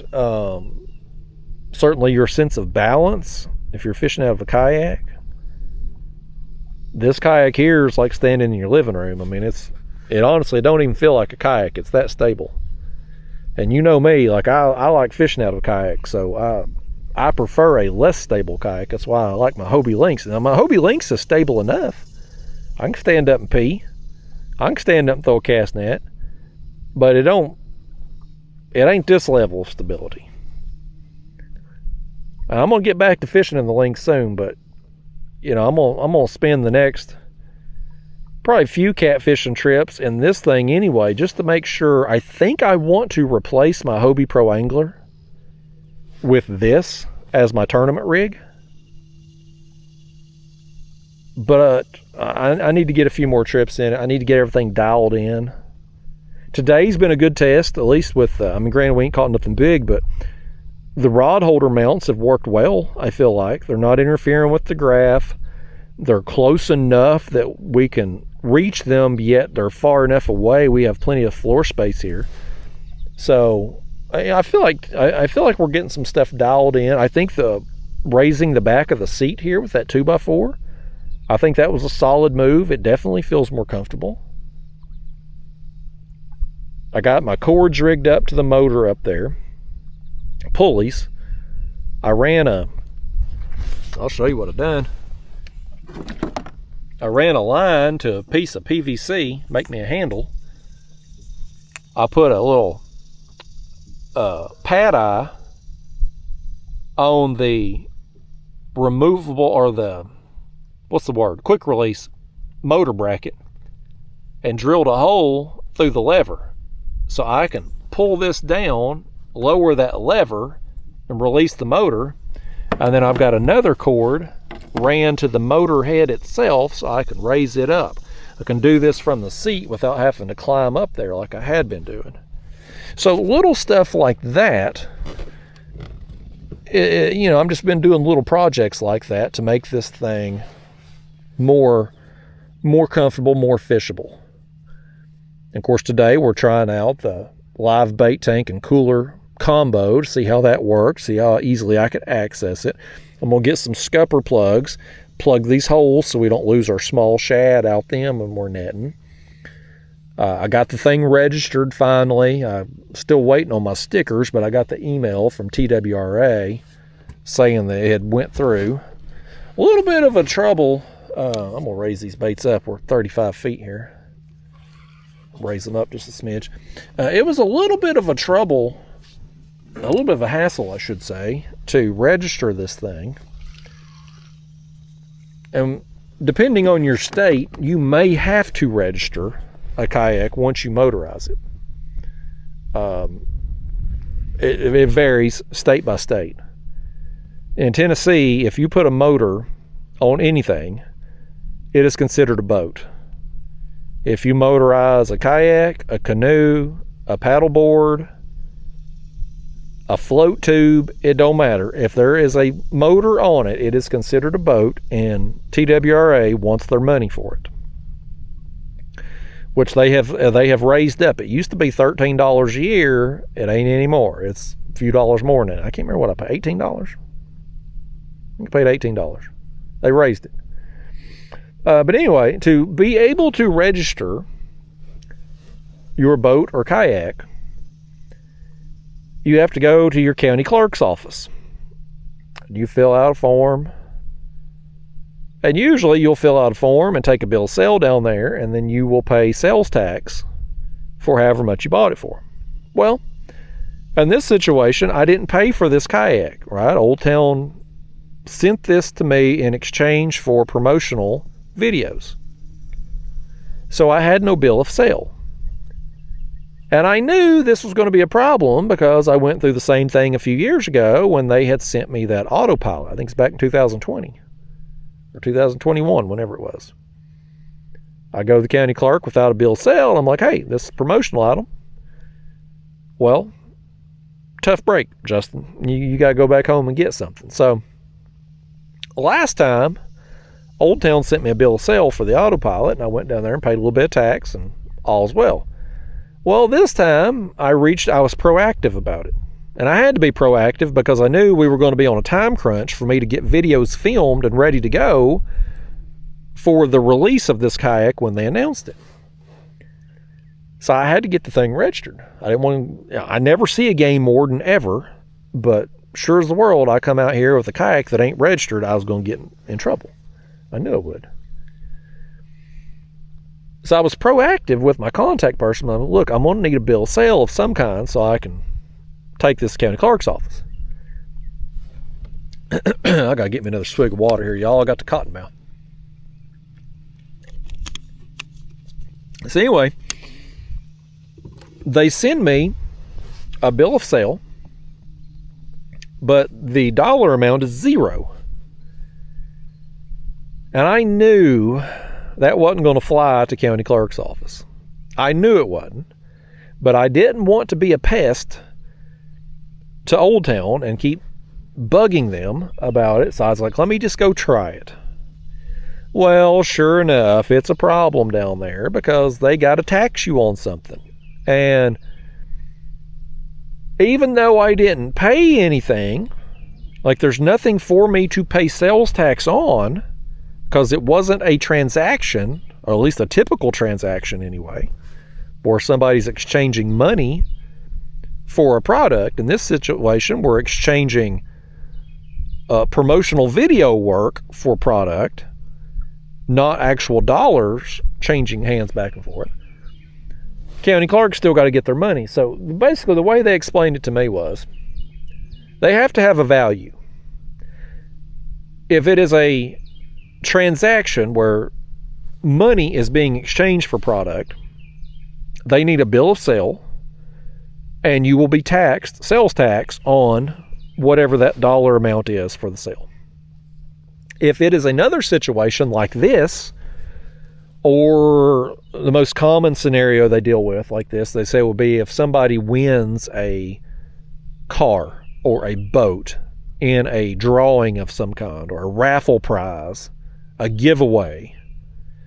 Well, in that situation, it's kind of the same deal, right? The person's not paying money out of pocket for that product, but the state still wants their money. So what they will do is they will have to get a form from whoever they won the boat or car or whatever from, and it will have an assigned value.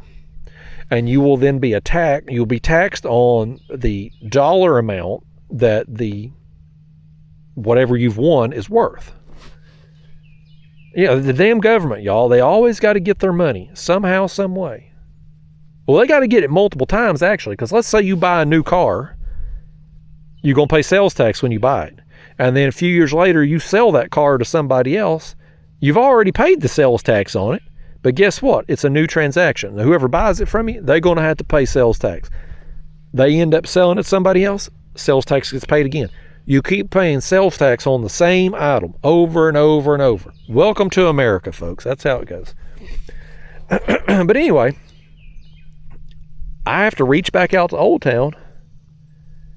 And I was like, I either need a bill of sale with a dollar amount on it, or I need something saying what this kayak is worth. And at that point in time, there hadn't been any announcement as to what this kayak was going to be priced at. Like, they had emailed me some like promotional marketing stuff for my own information to be able to talk about the kayak and whatnot. But there wasn't anything about the price on there. I don't think that got set right away. So they couldn't send me a form with a declared dollar value because the price hadn't been set yet. So they ended up sending me a bill of sale that said $100 on there. And again, I thought, this is going to be a pain in the ass when I go to the county clerk and try to convince them that I've bought a brand new kayak for $100. I mean, it's stupid the hoops you got to jump through. And a few years ago when we went through it, they sent me one that said $500 on it. But anyway, I go down there, and the woman there at the office, she's like, it was a different woman than when I took the original bill of sale into that had $0 on it. Thank goodness. But she's like, so you only paid $100 for this? I was like, yep. I didn't elaborate. I didn't say. I was like, if she's not going to make me sell her on this, that I've only paid $100 for this, I'm just going to shut up and just say, yes, ma'am.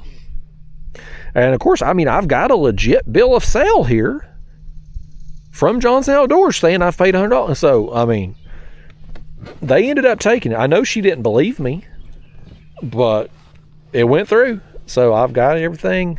I got the email from TWRA. We got the numbers for her. I'm just waiting on the stickers to put on there. But like, it's just stupid you have to do that, man. And first off, it's stupid that if you motorize a kayak or canoe or paddleboard, whatever, that you have to pay the same amount of money as a boat would. Like, I get it from a revenue standpoint. TWRA, they're trying to stay in business like everybody else. But me putting a motor on the kayak, like, I'm not causing no damage out here. Why am I paying the same amount of money as a wakeboard boat is going to pay? When you get these wakeboarders going up down the river and they're putting off these giant ass waves and causing all the shoreline erosion, that TWRA or TVA, whoever the responsible for a particular area, they then have to go in and spend money on labor and materials to go in and put up rocks and riprap and stuff along the shoreline to keep the ground from caving away. Like, they spend a ton of money doing that every year. Why do I have to pay for that? I didn't cause it. It's stupid. I shouldn't have to pay for that. If I'm not causing the damage, I shouldn't have to pay for it. Make those people pay more. But whatever. But again, you're in this situation, and it's like, why do you have to pay sales tax on an item that you didn't buy? It's a barter. It's a trade.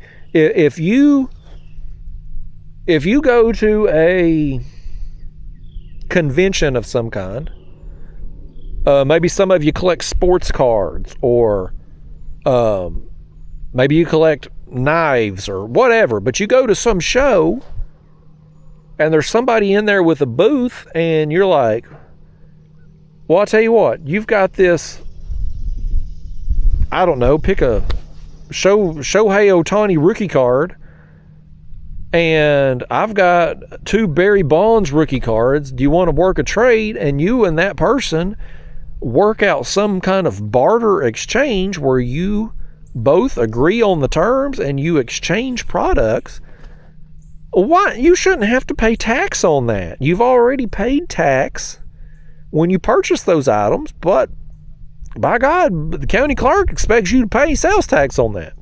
Declare dollar value.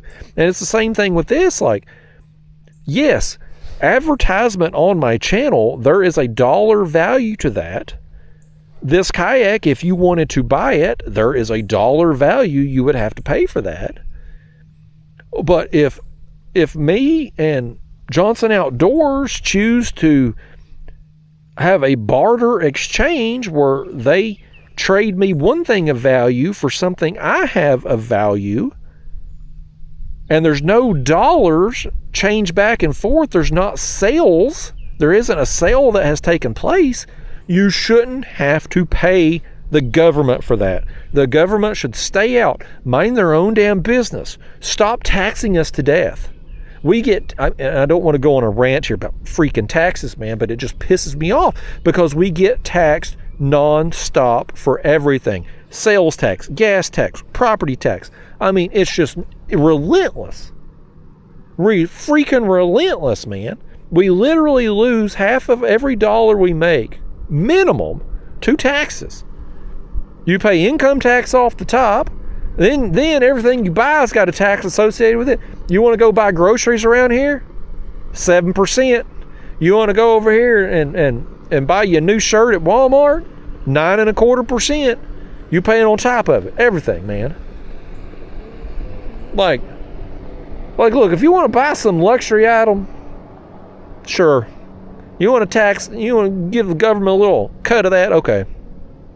Fine. But when it comes to basic needs, like, as human beings, we all have to eat. You shouldn't pay taxes on groceries. We pay 7% taxes here in Tennessee on groceries. Whether you buy them at a grocery store or you go out to a restaurant, you're paying 7% tax. Why are you being taxed on something that everybody has to have? If I go buy a bottle of water, we all got to have water to survive. You can go several days without food. You ain't going long without water, folks. If I go buy a bottle of water, I get taxed on that.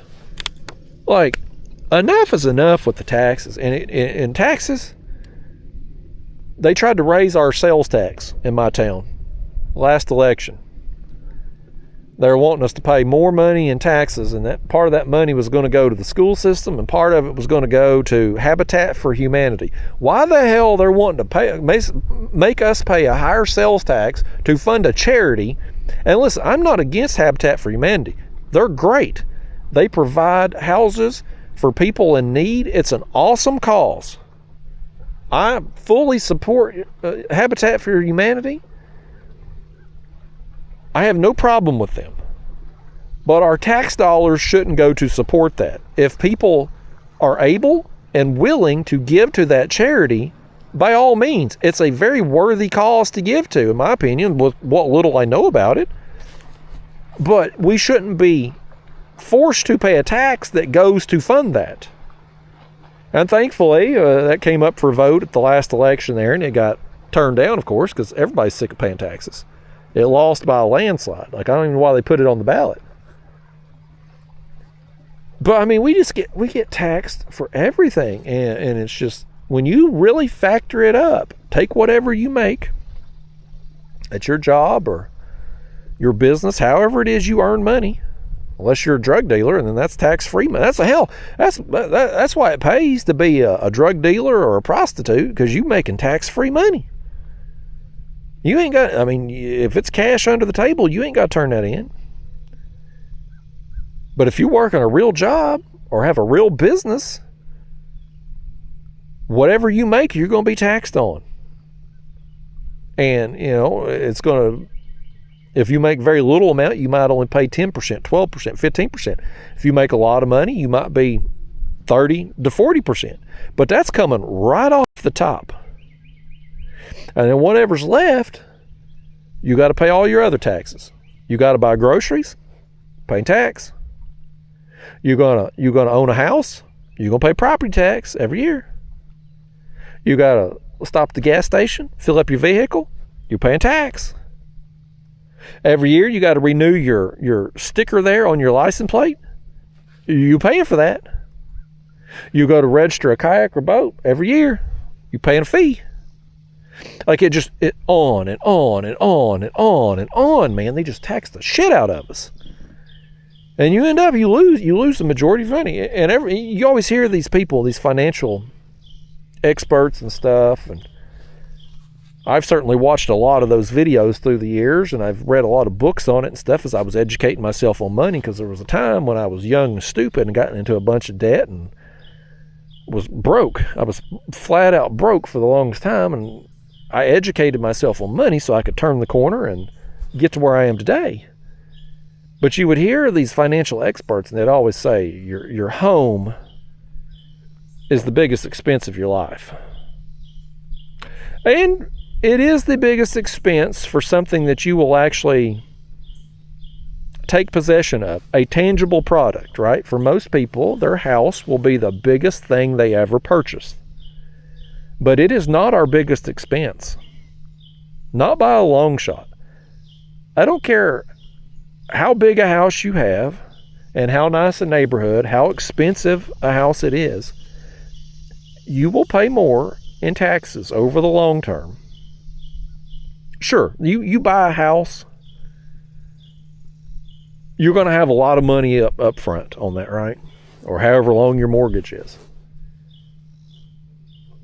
But, I mean, if you're an adult who lives to a normal adult lifespan, live into your 70s, 80s, whatever, and you've paid taxes your entire life, the number you will have spent in taxes, and there ain't, I mean, I guess you could calculate it all up if you were real diligent about it, but like that number is not, it's not readily available right in front of you. Like, yeah, I mean, if you're getting a paycheck from your employer every week, every 2 weeks, however often you get paid, you're going to see the taxes that come out, the federal tax, Medicare, Social Security, all that. You're going to see that on there, the breakdown. And at the end of the year there, you get your W-2 or whatever, you'll see the total, and it's an ungodly amount. But guess what happens next year? It starts over. The government don't show you the running tab you've paid over the course of your lifetime. They don't want you to see that. That would cause a rebellion. That would cause a revolt. They just show you this year, and they don't even like showing you that. And in my case, like doing this YouTube crap, so like YouTube cuts me a check every month. They don't pay any taxes on me. They don't take anything out. I got to do all that. So, oh, I got hit one of these rods. That one, chicken rod. Old chicken rod went down. Chicky. He ain't fighting real hard. I'm just kind of pulling him up. It's a blue. I felt him rolling. I don't think I've ever caught a flathead on chicken. If I did, I'm not remembering it off the top of my head. Catch a hell out of channel cats with it. I'm bringing him up slow here, but he really ain't wanting to come up. He ain't fighting hard, but he's fighting enough. That's going to be the biggest one of the morning. Get your net over here. Biggest one of the morning, although ain't nothing to brag about.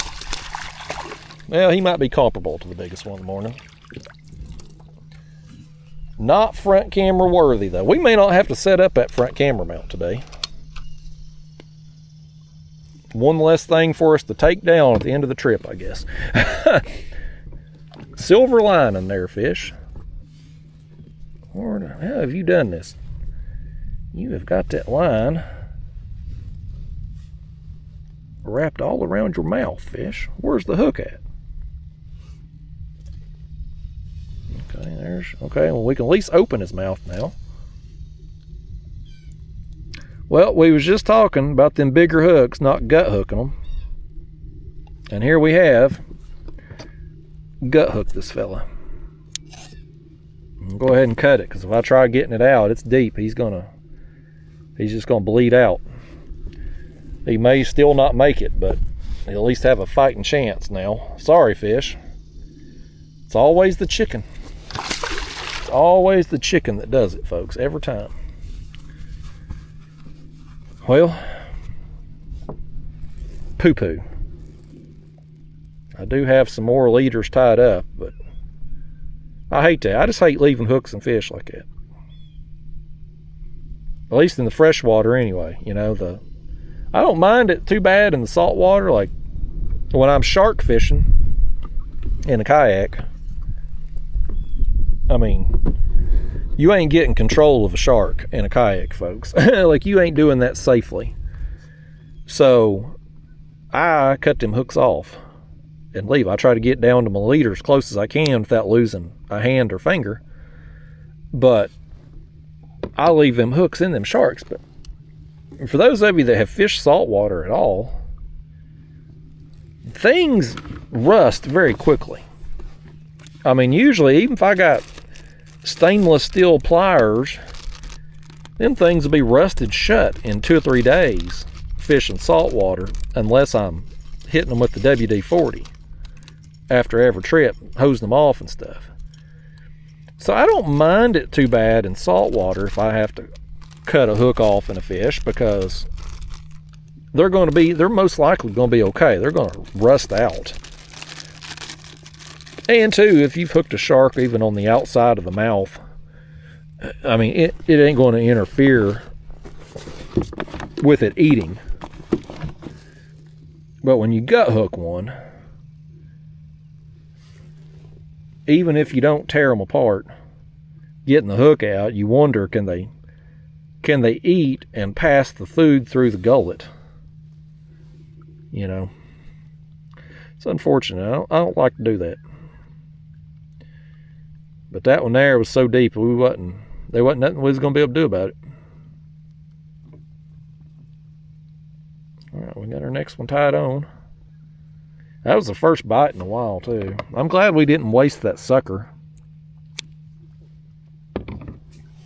And somebody will inevitably say it, because I catch it all the time on like Facebook where people can comment. They'll say, Justin, why didn't you put a bead down there below your sinker on your swivel? Are you going to mess up your knot? Well, I ain't either. Because if you notice, this sinker See that little piece of green in there? It's got a liner. These Catfish Sumo sinkers have a liner in place. And that protects your line from abrasion as your sinker slides up and down, and it also protects your knot. So you don't have to have a bead to protect it. So it's one less hassle, one less piece of gear you have to buy. And I personally like that, especially with the light line. Like with this light line, just the abrasion from the sinker sliding up and down on the line can be problematic. But with these sinkers here, no issues with that. All right, let's send this back down. 35 feet here. Put a piece of chicken down there. But yeah, I think we're making the right call by saving that sucker till tomorrow. I'm not going to call this trip a failure today because, I mean, hell, we made it happen out here, folks. We come out here with no bait at all other than a pack of chicken. There was a splash of something in front of us. But, I mean, we had no bait at all. We scrounged up some. And we've come out here and we've caught fish. There's a lot of days I ain't been able to do that, whether it's catching bait or catching any fish with the bait. Like, there's a lot of times where things just don't work out. So I'm not gonna call this trip a failure, but the quality hasn't been there today, and really the number of fish so far anyway haven't been there either. So I'm glad we're saving this sucker. I think it's the right call. I don't know if we'll do any better with it tomorrow or not. Who knows? But I think it's the right call. We're coming up in depth here. That don't feel right. Are we missing a bait on here? No, it's on there. Let's go ahead and switch that out too. It's been on there long enough. The screen says we're at 32 feet. Well,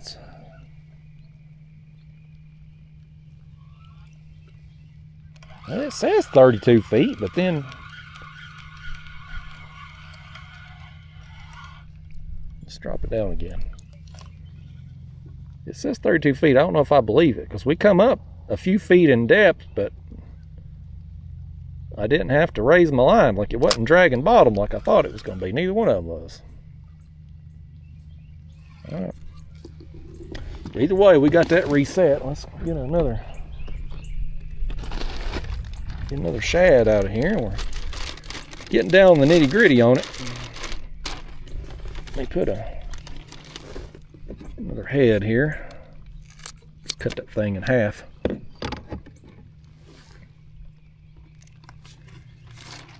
We're definitely going to need some bait for tomorrow, though. We'll get us some shad, either on the way back or stop on the way home and get it. And we'll be ready to roll in the morning. Between shad, our sucker, and some chicken, we'll start out tomorrow morning with the sucker and then work in the other baits from there, wherever we end up tomorrow.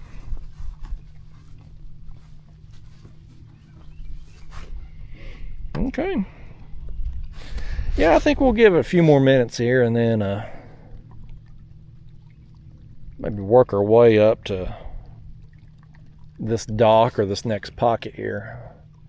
Just cover a little bit more water out here and then call it. It's the dang hot, man. This time of day, you got that sun. I mean, it's 10:21, but that dang sun is up right above you and beating down, and we got all kinds of clouds over here, but right here where the sun's at, it's just beating down on you. I think we'll fish a little bit longer, and then I gotta go work on some bait.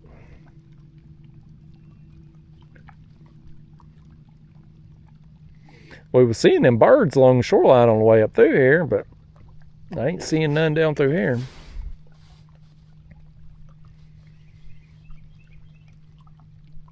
I sure am ready to get on a big fish again, though, whether it's today, tomorrow, whenever. Like, I'm jonesing for a big fish, man. Like, we've caught our fair share of small fish, even out here today. I mean, I don't know how many fish we've gotten, but for no longer than we've actually been catfishing, we've gotten several bites. But quality, man, quality's just been poor. It'll turn, though. It always does. We go through this every summer. And every summer I always bust big fish too. But the bite will turn. It will get back to catching big fish, especially once we get into the fall. Once the spawn is completely over and water temperatures start to cool and the days get shorter, they'll go on the feed and it'll be a different world. Happens every year. The only bad thing about it happening when it does is ain't nobody watching at that point. Once we get past Labor Day, you can't hardly get views on fishing videos. It goes off a cliff. Everybody's watching football and got hunting seasons coming up and stuff like that. Spring and summer's where it's at for being a fishing content creator. I'll probably cut back in the fall this year. I've been doing 2 to 3 videos a week in the spring and summer, but once we get into fall, I'll probably cut it back to like once a week. No, I won't necessarily be fishing less, but just cut back the videos a little bit. We'll give them a little bit longer runway since there's less of demand. Hopefully each video having a longer runway will get more views that way. That's my plan anyway. I don't like getting too far ahead on videos, though. I want to be... Oh, something was splashing right here. I didn't see it, though. I was looking over. But I want these videos to be pretty close time frame release to when I... Now, some people might watch a video that's several years old, but like for those of you regular viewers, I want you seeing stuff as it's pretty close to as it's coming out. That way, if I'm on a good bite, you might be able to replicate it wherever you're at. Cleaning that swivel off there. I'm going to put that back in my life jacket and we'll have it there for when we tie up some more leaders again. Definitely got to retie leaders way more often with the light tackle than you do the heavy stuff, because you're using 15-pound line, you get some abrasion on there. Well, now you ain't got, 15 pounds on a 15-pound line on a 40, 50-pound fish ain't nothing anyway. Then you get a little abrasion. Oh, my graph died, y'all. Well, it had been the last 2 trips I hadn't charged the battery, so I guess now we know we get about almost 3 trips out of it before we got to charge back. Well, I wonder if the motor's still... You think it can still follow the contour if the graph is not on? Like, how can they communicate? They can't communicate with the graph being off.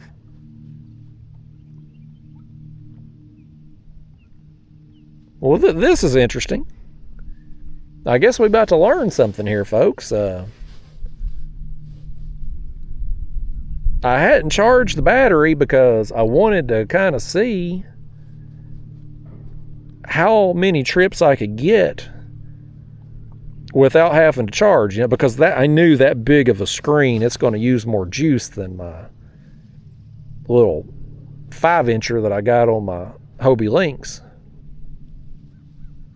But I didn't know. So anyway, it just died. It just crapped out. So, yeah, we can't monitor depth now. I hope to God we don't get snagged up. And, yeah. I have a hard time believing it can follow the contour without being able to communicate. But who knows? We don't know.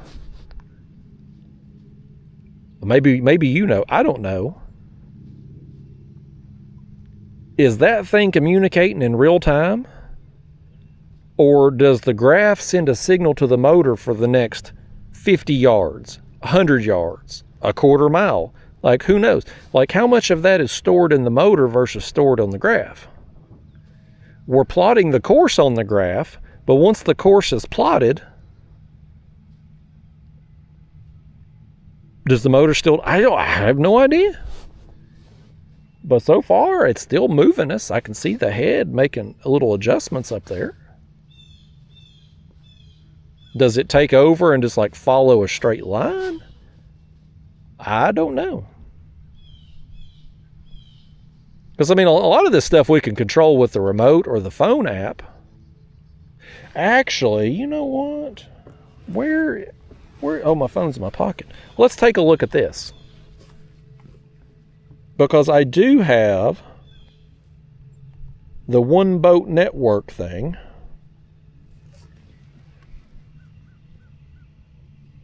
Chart view. Let's see if it pulls up on here. Oh, we had a little thump over here. He's got it. Let's set our phone down. Get ready to reel one in. I think he's got that bait.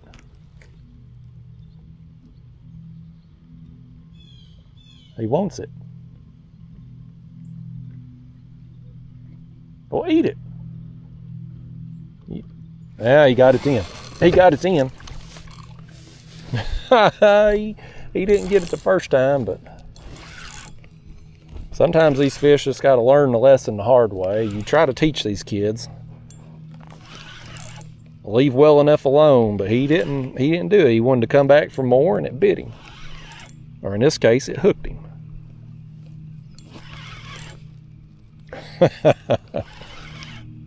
Another eater, though. Another one that's about as big as the bait we were using. And he threw the bait off, too. Or eat it one. You got anything to say for yourself, fish? You want to explain to me this technology we're using, how it can keep following a contour when the contour's not on the screen for it to follow? He says he don't know how the hell this crap works either. He's got that. What have you done, fish? There we go. Is the hooks there? The hook was caught up in the net. A little tiny blue cat.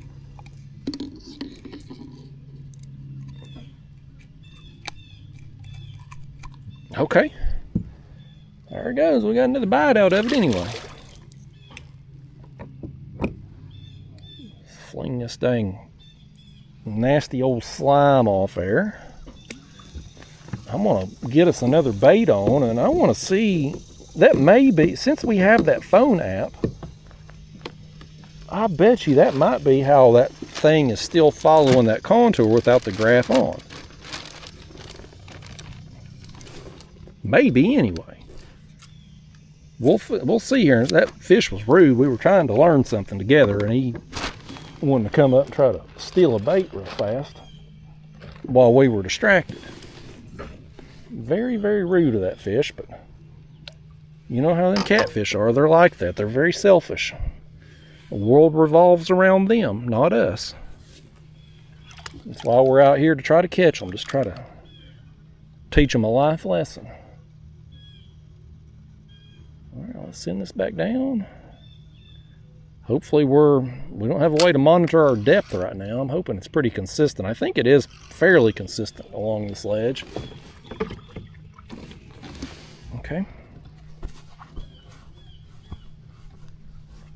Okay, now let's find the phone again. This is preparing charts.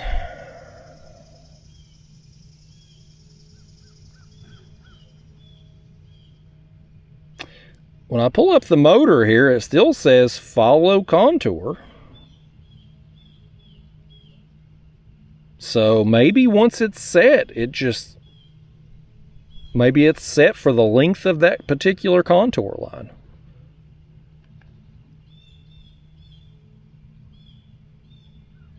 My data. Routes, maybe? No. Tracks? Current track, okay. Oh, we had another fish hitting over here. Something hit us. Well, it says distance 14 miles, track length 74 miles. So maybe all that information gets sent to the motor as soon as you plot your course or whatever. And so if the graph dies, it just stays on it. Because it's going along here. We're staying to the right of the buoy up here, which I would expect us to do. Okay, well, you know what? Well, the date's wrong on here, though. It's not June 29th. And it ain't 8:58.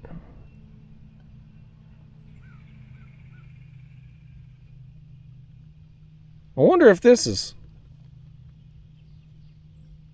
Did I even have this kayak? I don't think I even had this kayak on June 29th.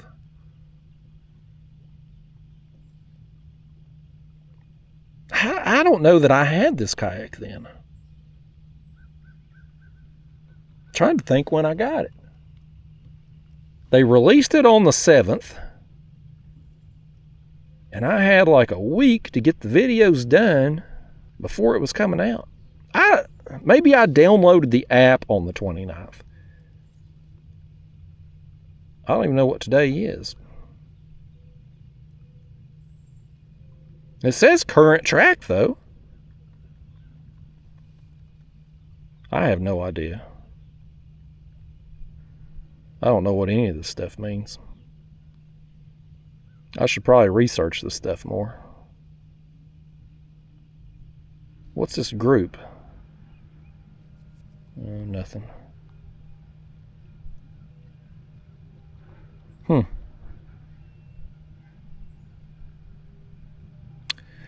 don't know, man. I don't know. What is today?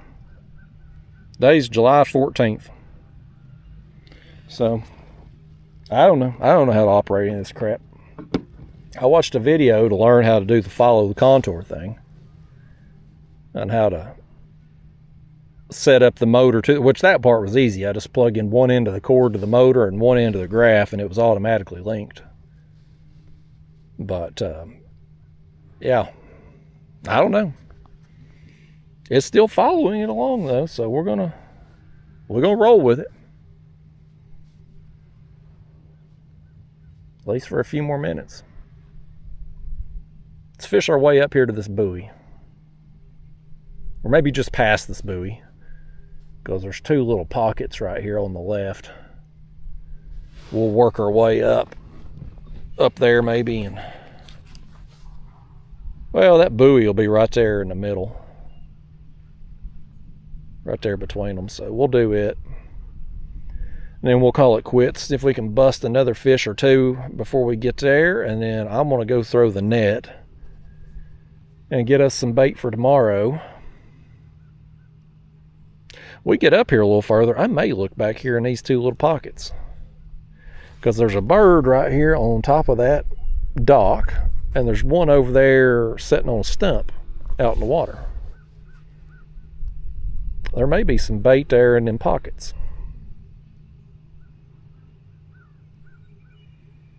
I ain't seeing nothing flipping over there, though.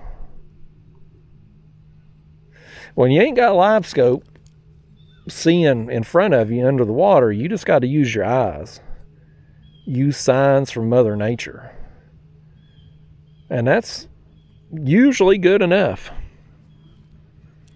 Wherever them birds are sitting there, like them birds are the true professional fishermen. They are eating for a living.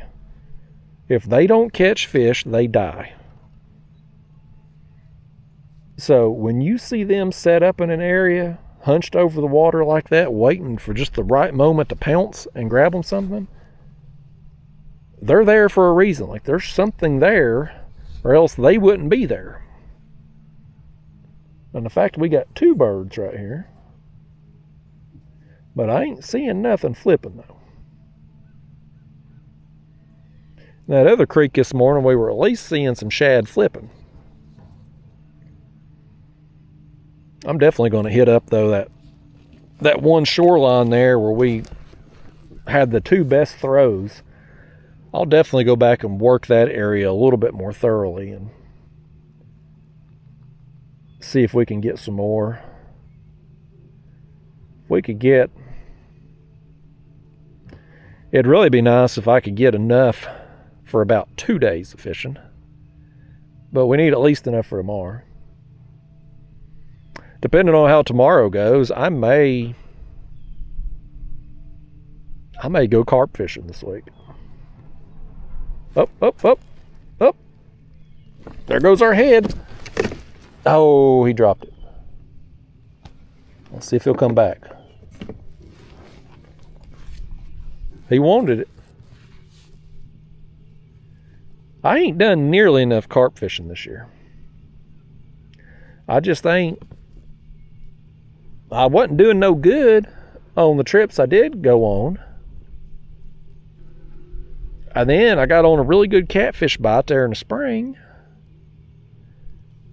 And then, of course, now I'm in this kayak. I need to film some stuff. So, it ain't been a good time. But I'm probably going to take my power pole mount off the Hobie Pro Angler and try to mount it.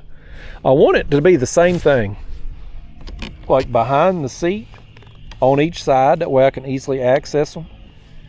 But I think I can just do a similar setup, running a board across and attaching it to the gear tracks on each side like I've done on the dashboard up front with the graph. Just have the board extend a little farther off and put my power pole mounts on each side of it. And then be able to remove this whole contraption when I'm not carp fishing. Or leave it on and mount a couple more rod holders to it if we wanted to fish 4 rods. But if I do that, and it's a day where I want to have the live bait tank and the cooler, I wouldn't be able to do both. Because if I got a board coming across here, I wouldn't have space. So, I don't know. We'll see. Most of my trips now, I'm running 2 rods. I've told you all this recently. Like, I've gone the gamut, man. I started real simple. Then I started fishing with as many rods as I could. And now I've circled back to 2 rods. And I think 2 rods is enough. I mean, like, if we're on a good bite, 2 rods is plenty. I'm like, when you're up there, say, take Sandusky Bay, for instance, and you're on a pile of fish, hell, you can't hardly keep a line in the water. 2 is plenty. If you're not on fish, if you're not on a good bite, it don't matter how many rods you've got out, you can't catch fish that ain't there. So I think somewhere between 2 to 4 rods is ideal. Less rods also means less bait. You don't need to have as many baits, at least to start with anyway. Now, if you're on a good bite, you're still going to burn through them. But I don't know, man. I'm pretty content with fishing 2 rods. And it definitely makes rigging a kayak easier because there's less to set up. We'll figure it out. That's probably what I'm going to do to mount the power pole so I can go carp fishing in this thing. I think that's how I'm going to go about it. This thing's definitely venturing off now. I wonder if the contour line turned or something, because we're way long ways away from that buoy now. It's got us out here in the middle of the dang channel. I wonder if that contour line we were on went up and like looped around or something. You know what, hell with it. Let's just me and you get out here. I'm going to go get us some bait. We were right here at this buoy where I was wanting to kind of stop anyway. And, yeah, this is a good stopping point. It's the universe telling me, let's get out of here. But we'll go I ain't going to subject you to it, and the camera battery's about dead anyway. I'm going to go over here, try to get us some bait. We'll go fish tomorrow. Assuming we catch something, that'll be the next video. If we don't catch something, well, something else will be the next video. But either way, thank you for coming with me today, y'all. I'm sorry there wasn't bait easier to catch this morning. I'm sorry we didn't catch more fish and catch bigger fish, but that's fishing, man. That's just how it goes. You got to play the hand you're dealt and take what the river gives you. And today it gave us a little bit of bait and a few small cats. But by gosh, we caught something. No skunk today. We got us some fish. So I'm going home happy. But I'm about to go. Whoa. Apparently I'm going to catch one more fish maybe before I catch bait and go home. Maybe not. Has he got it? I think he's got it. I think the line's swimming. Yeah, we're going to end the video on a fish. Going out on a positive.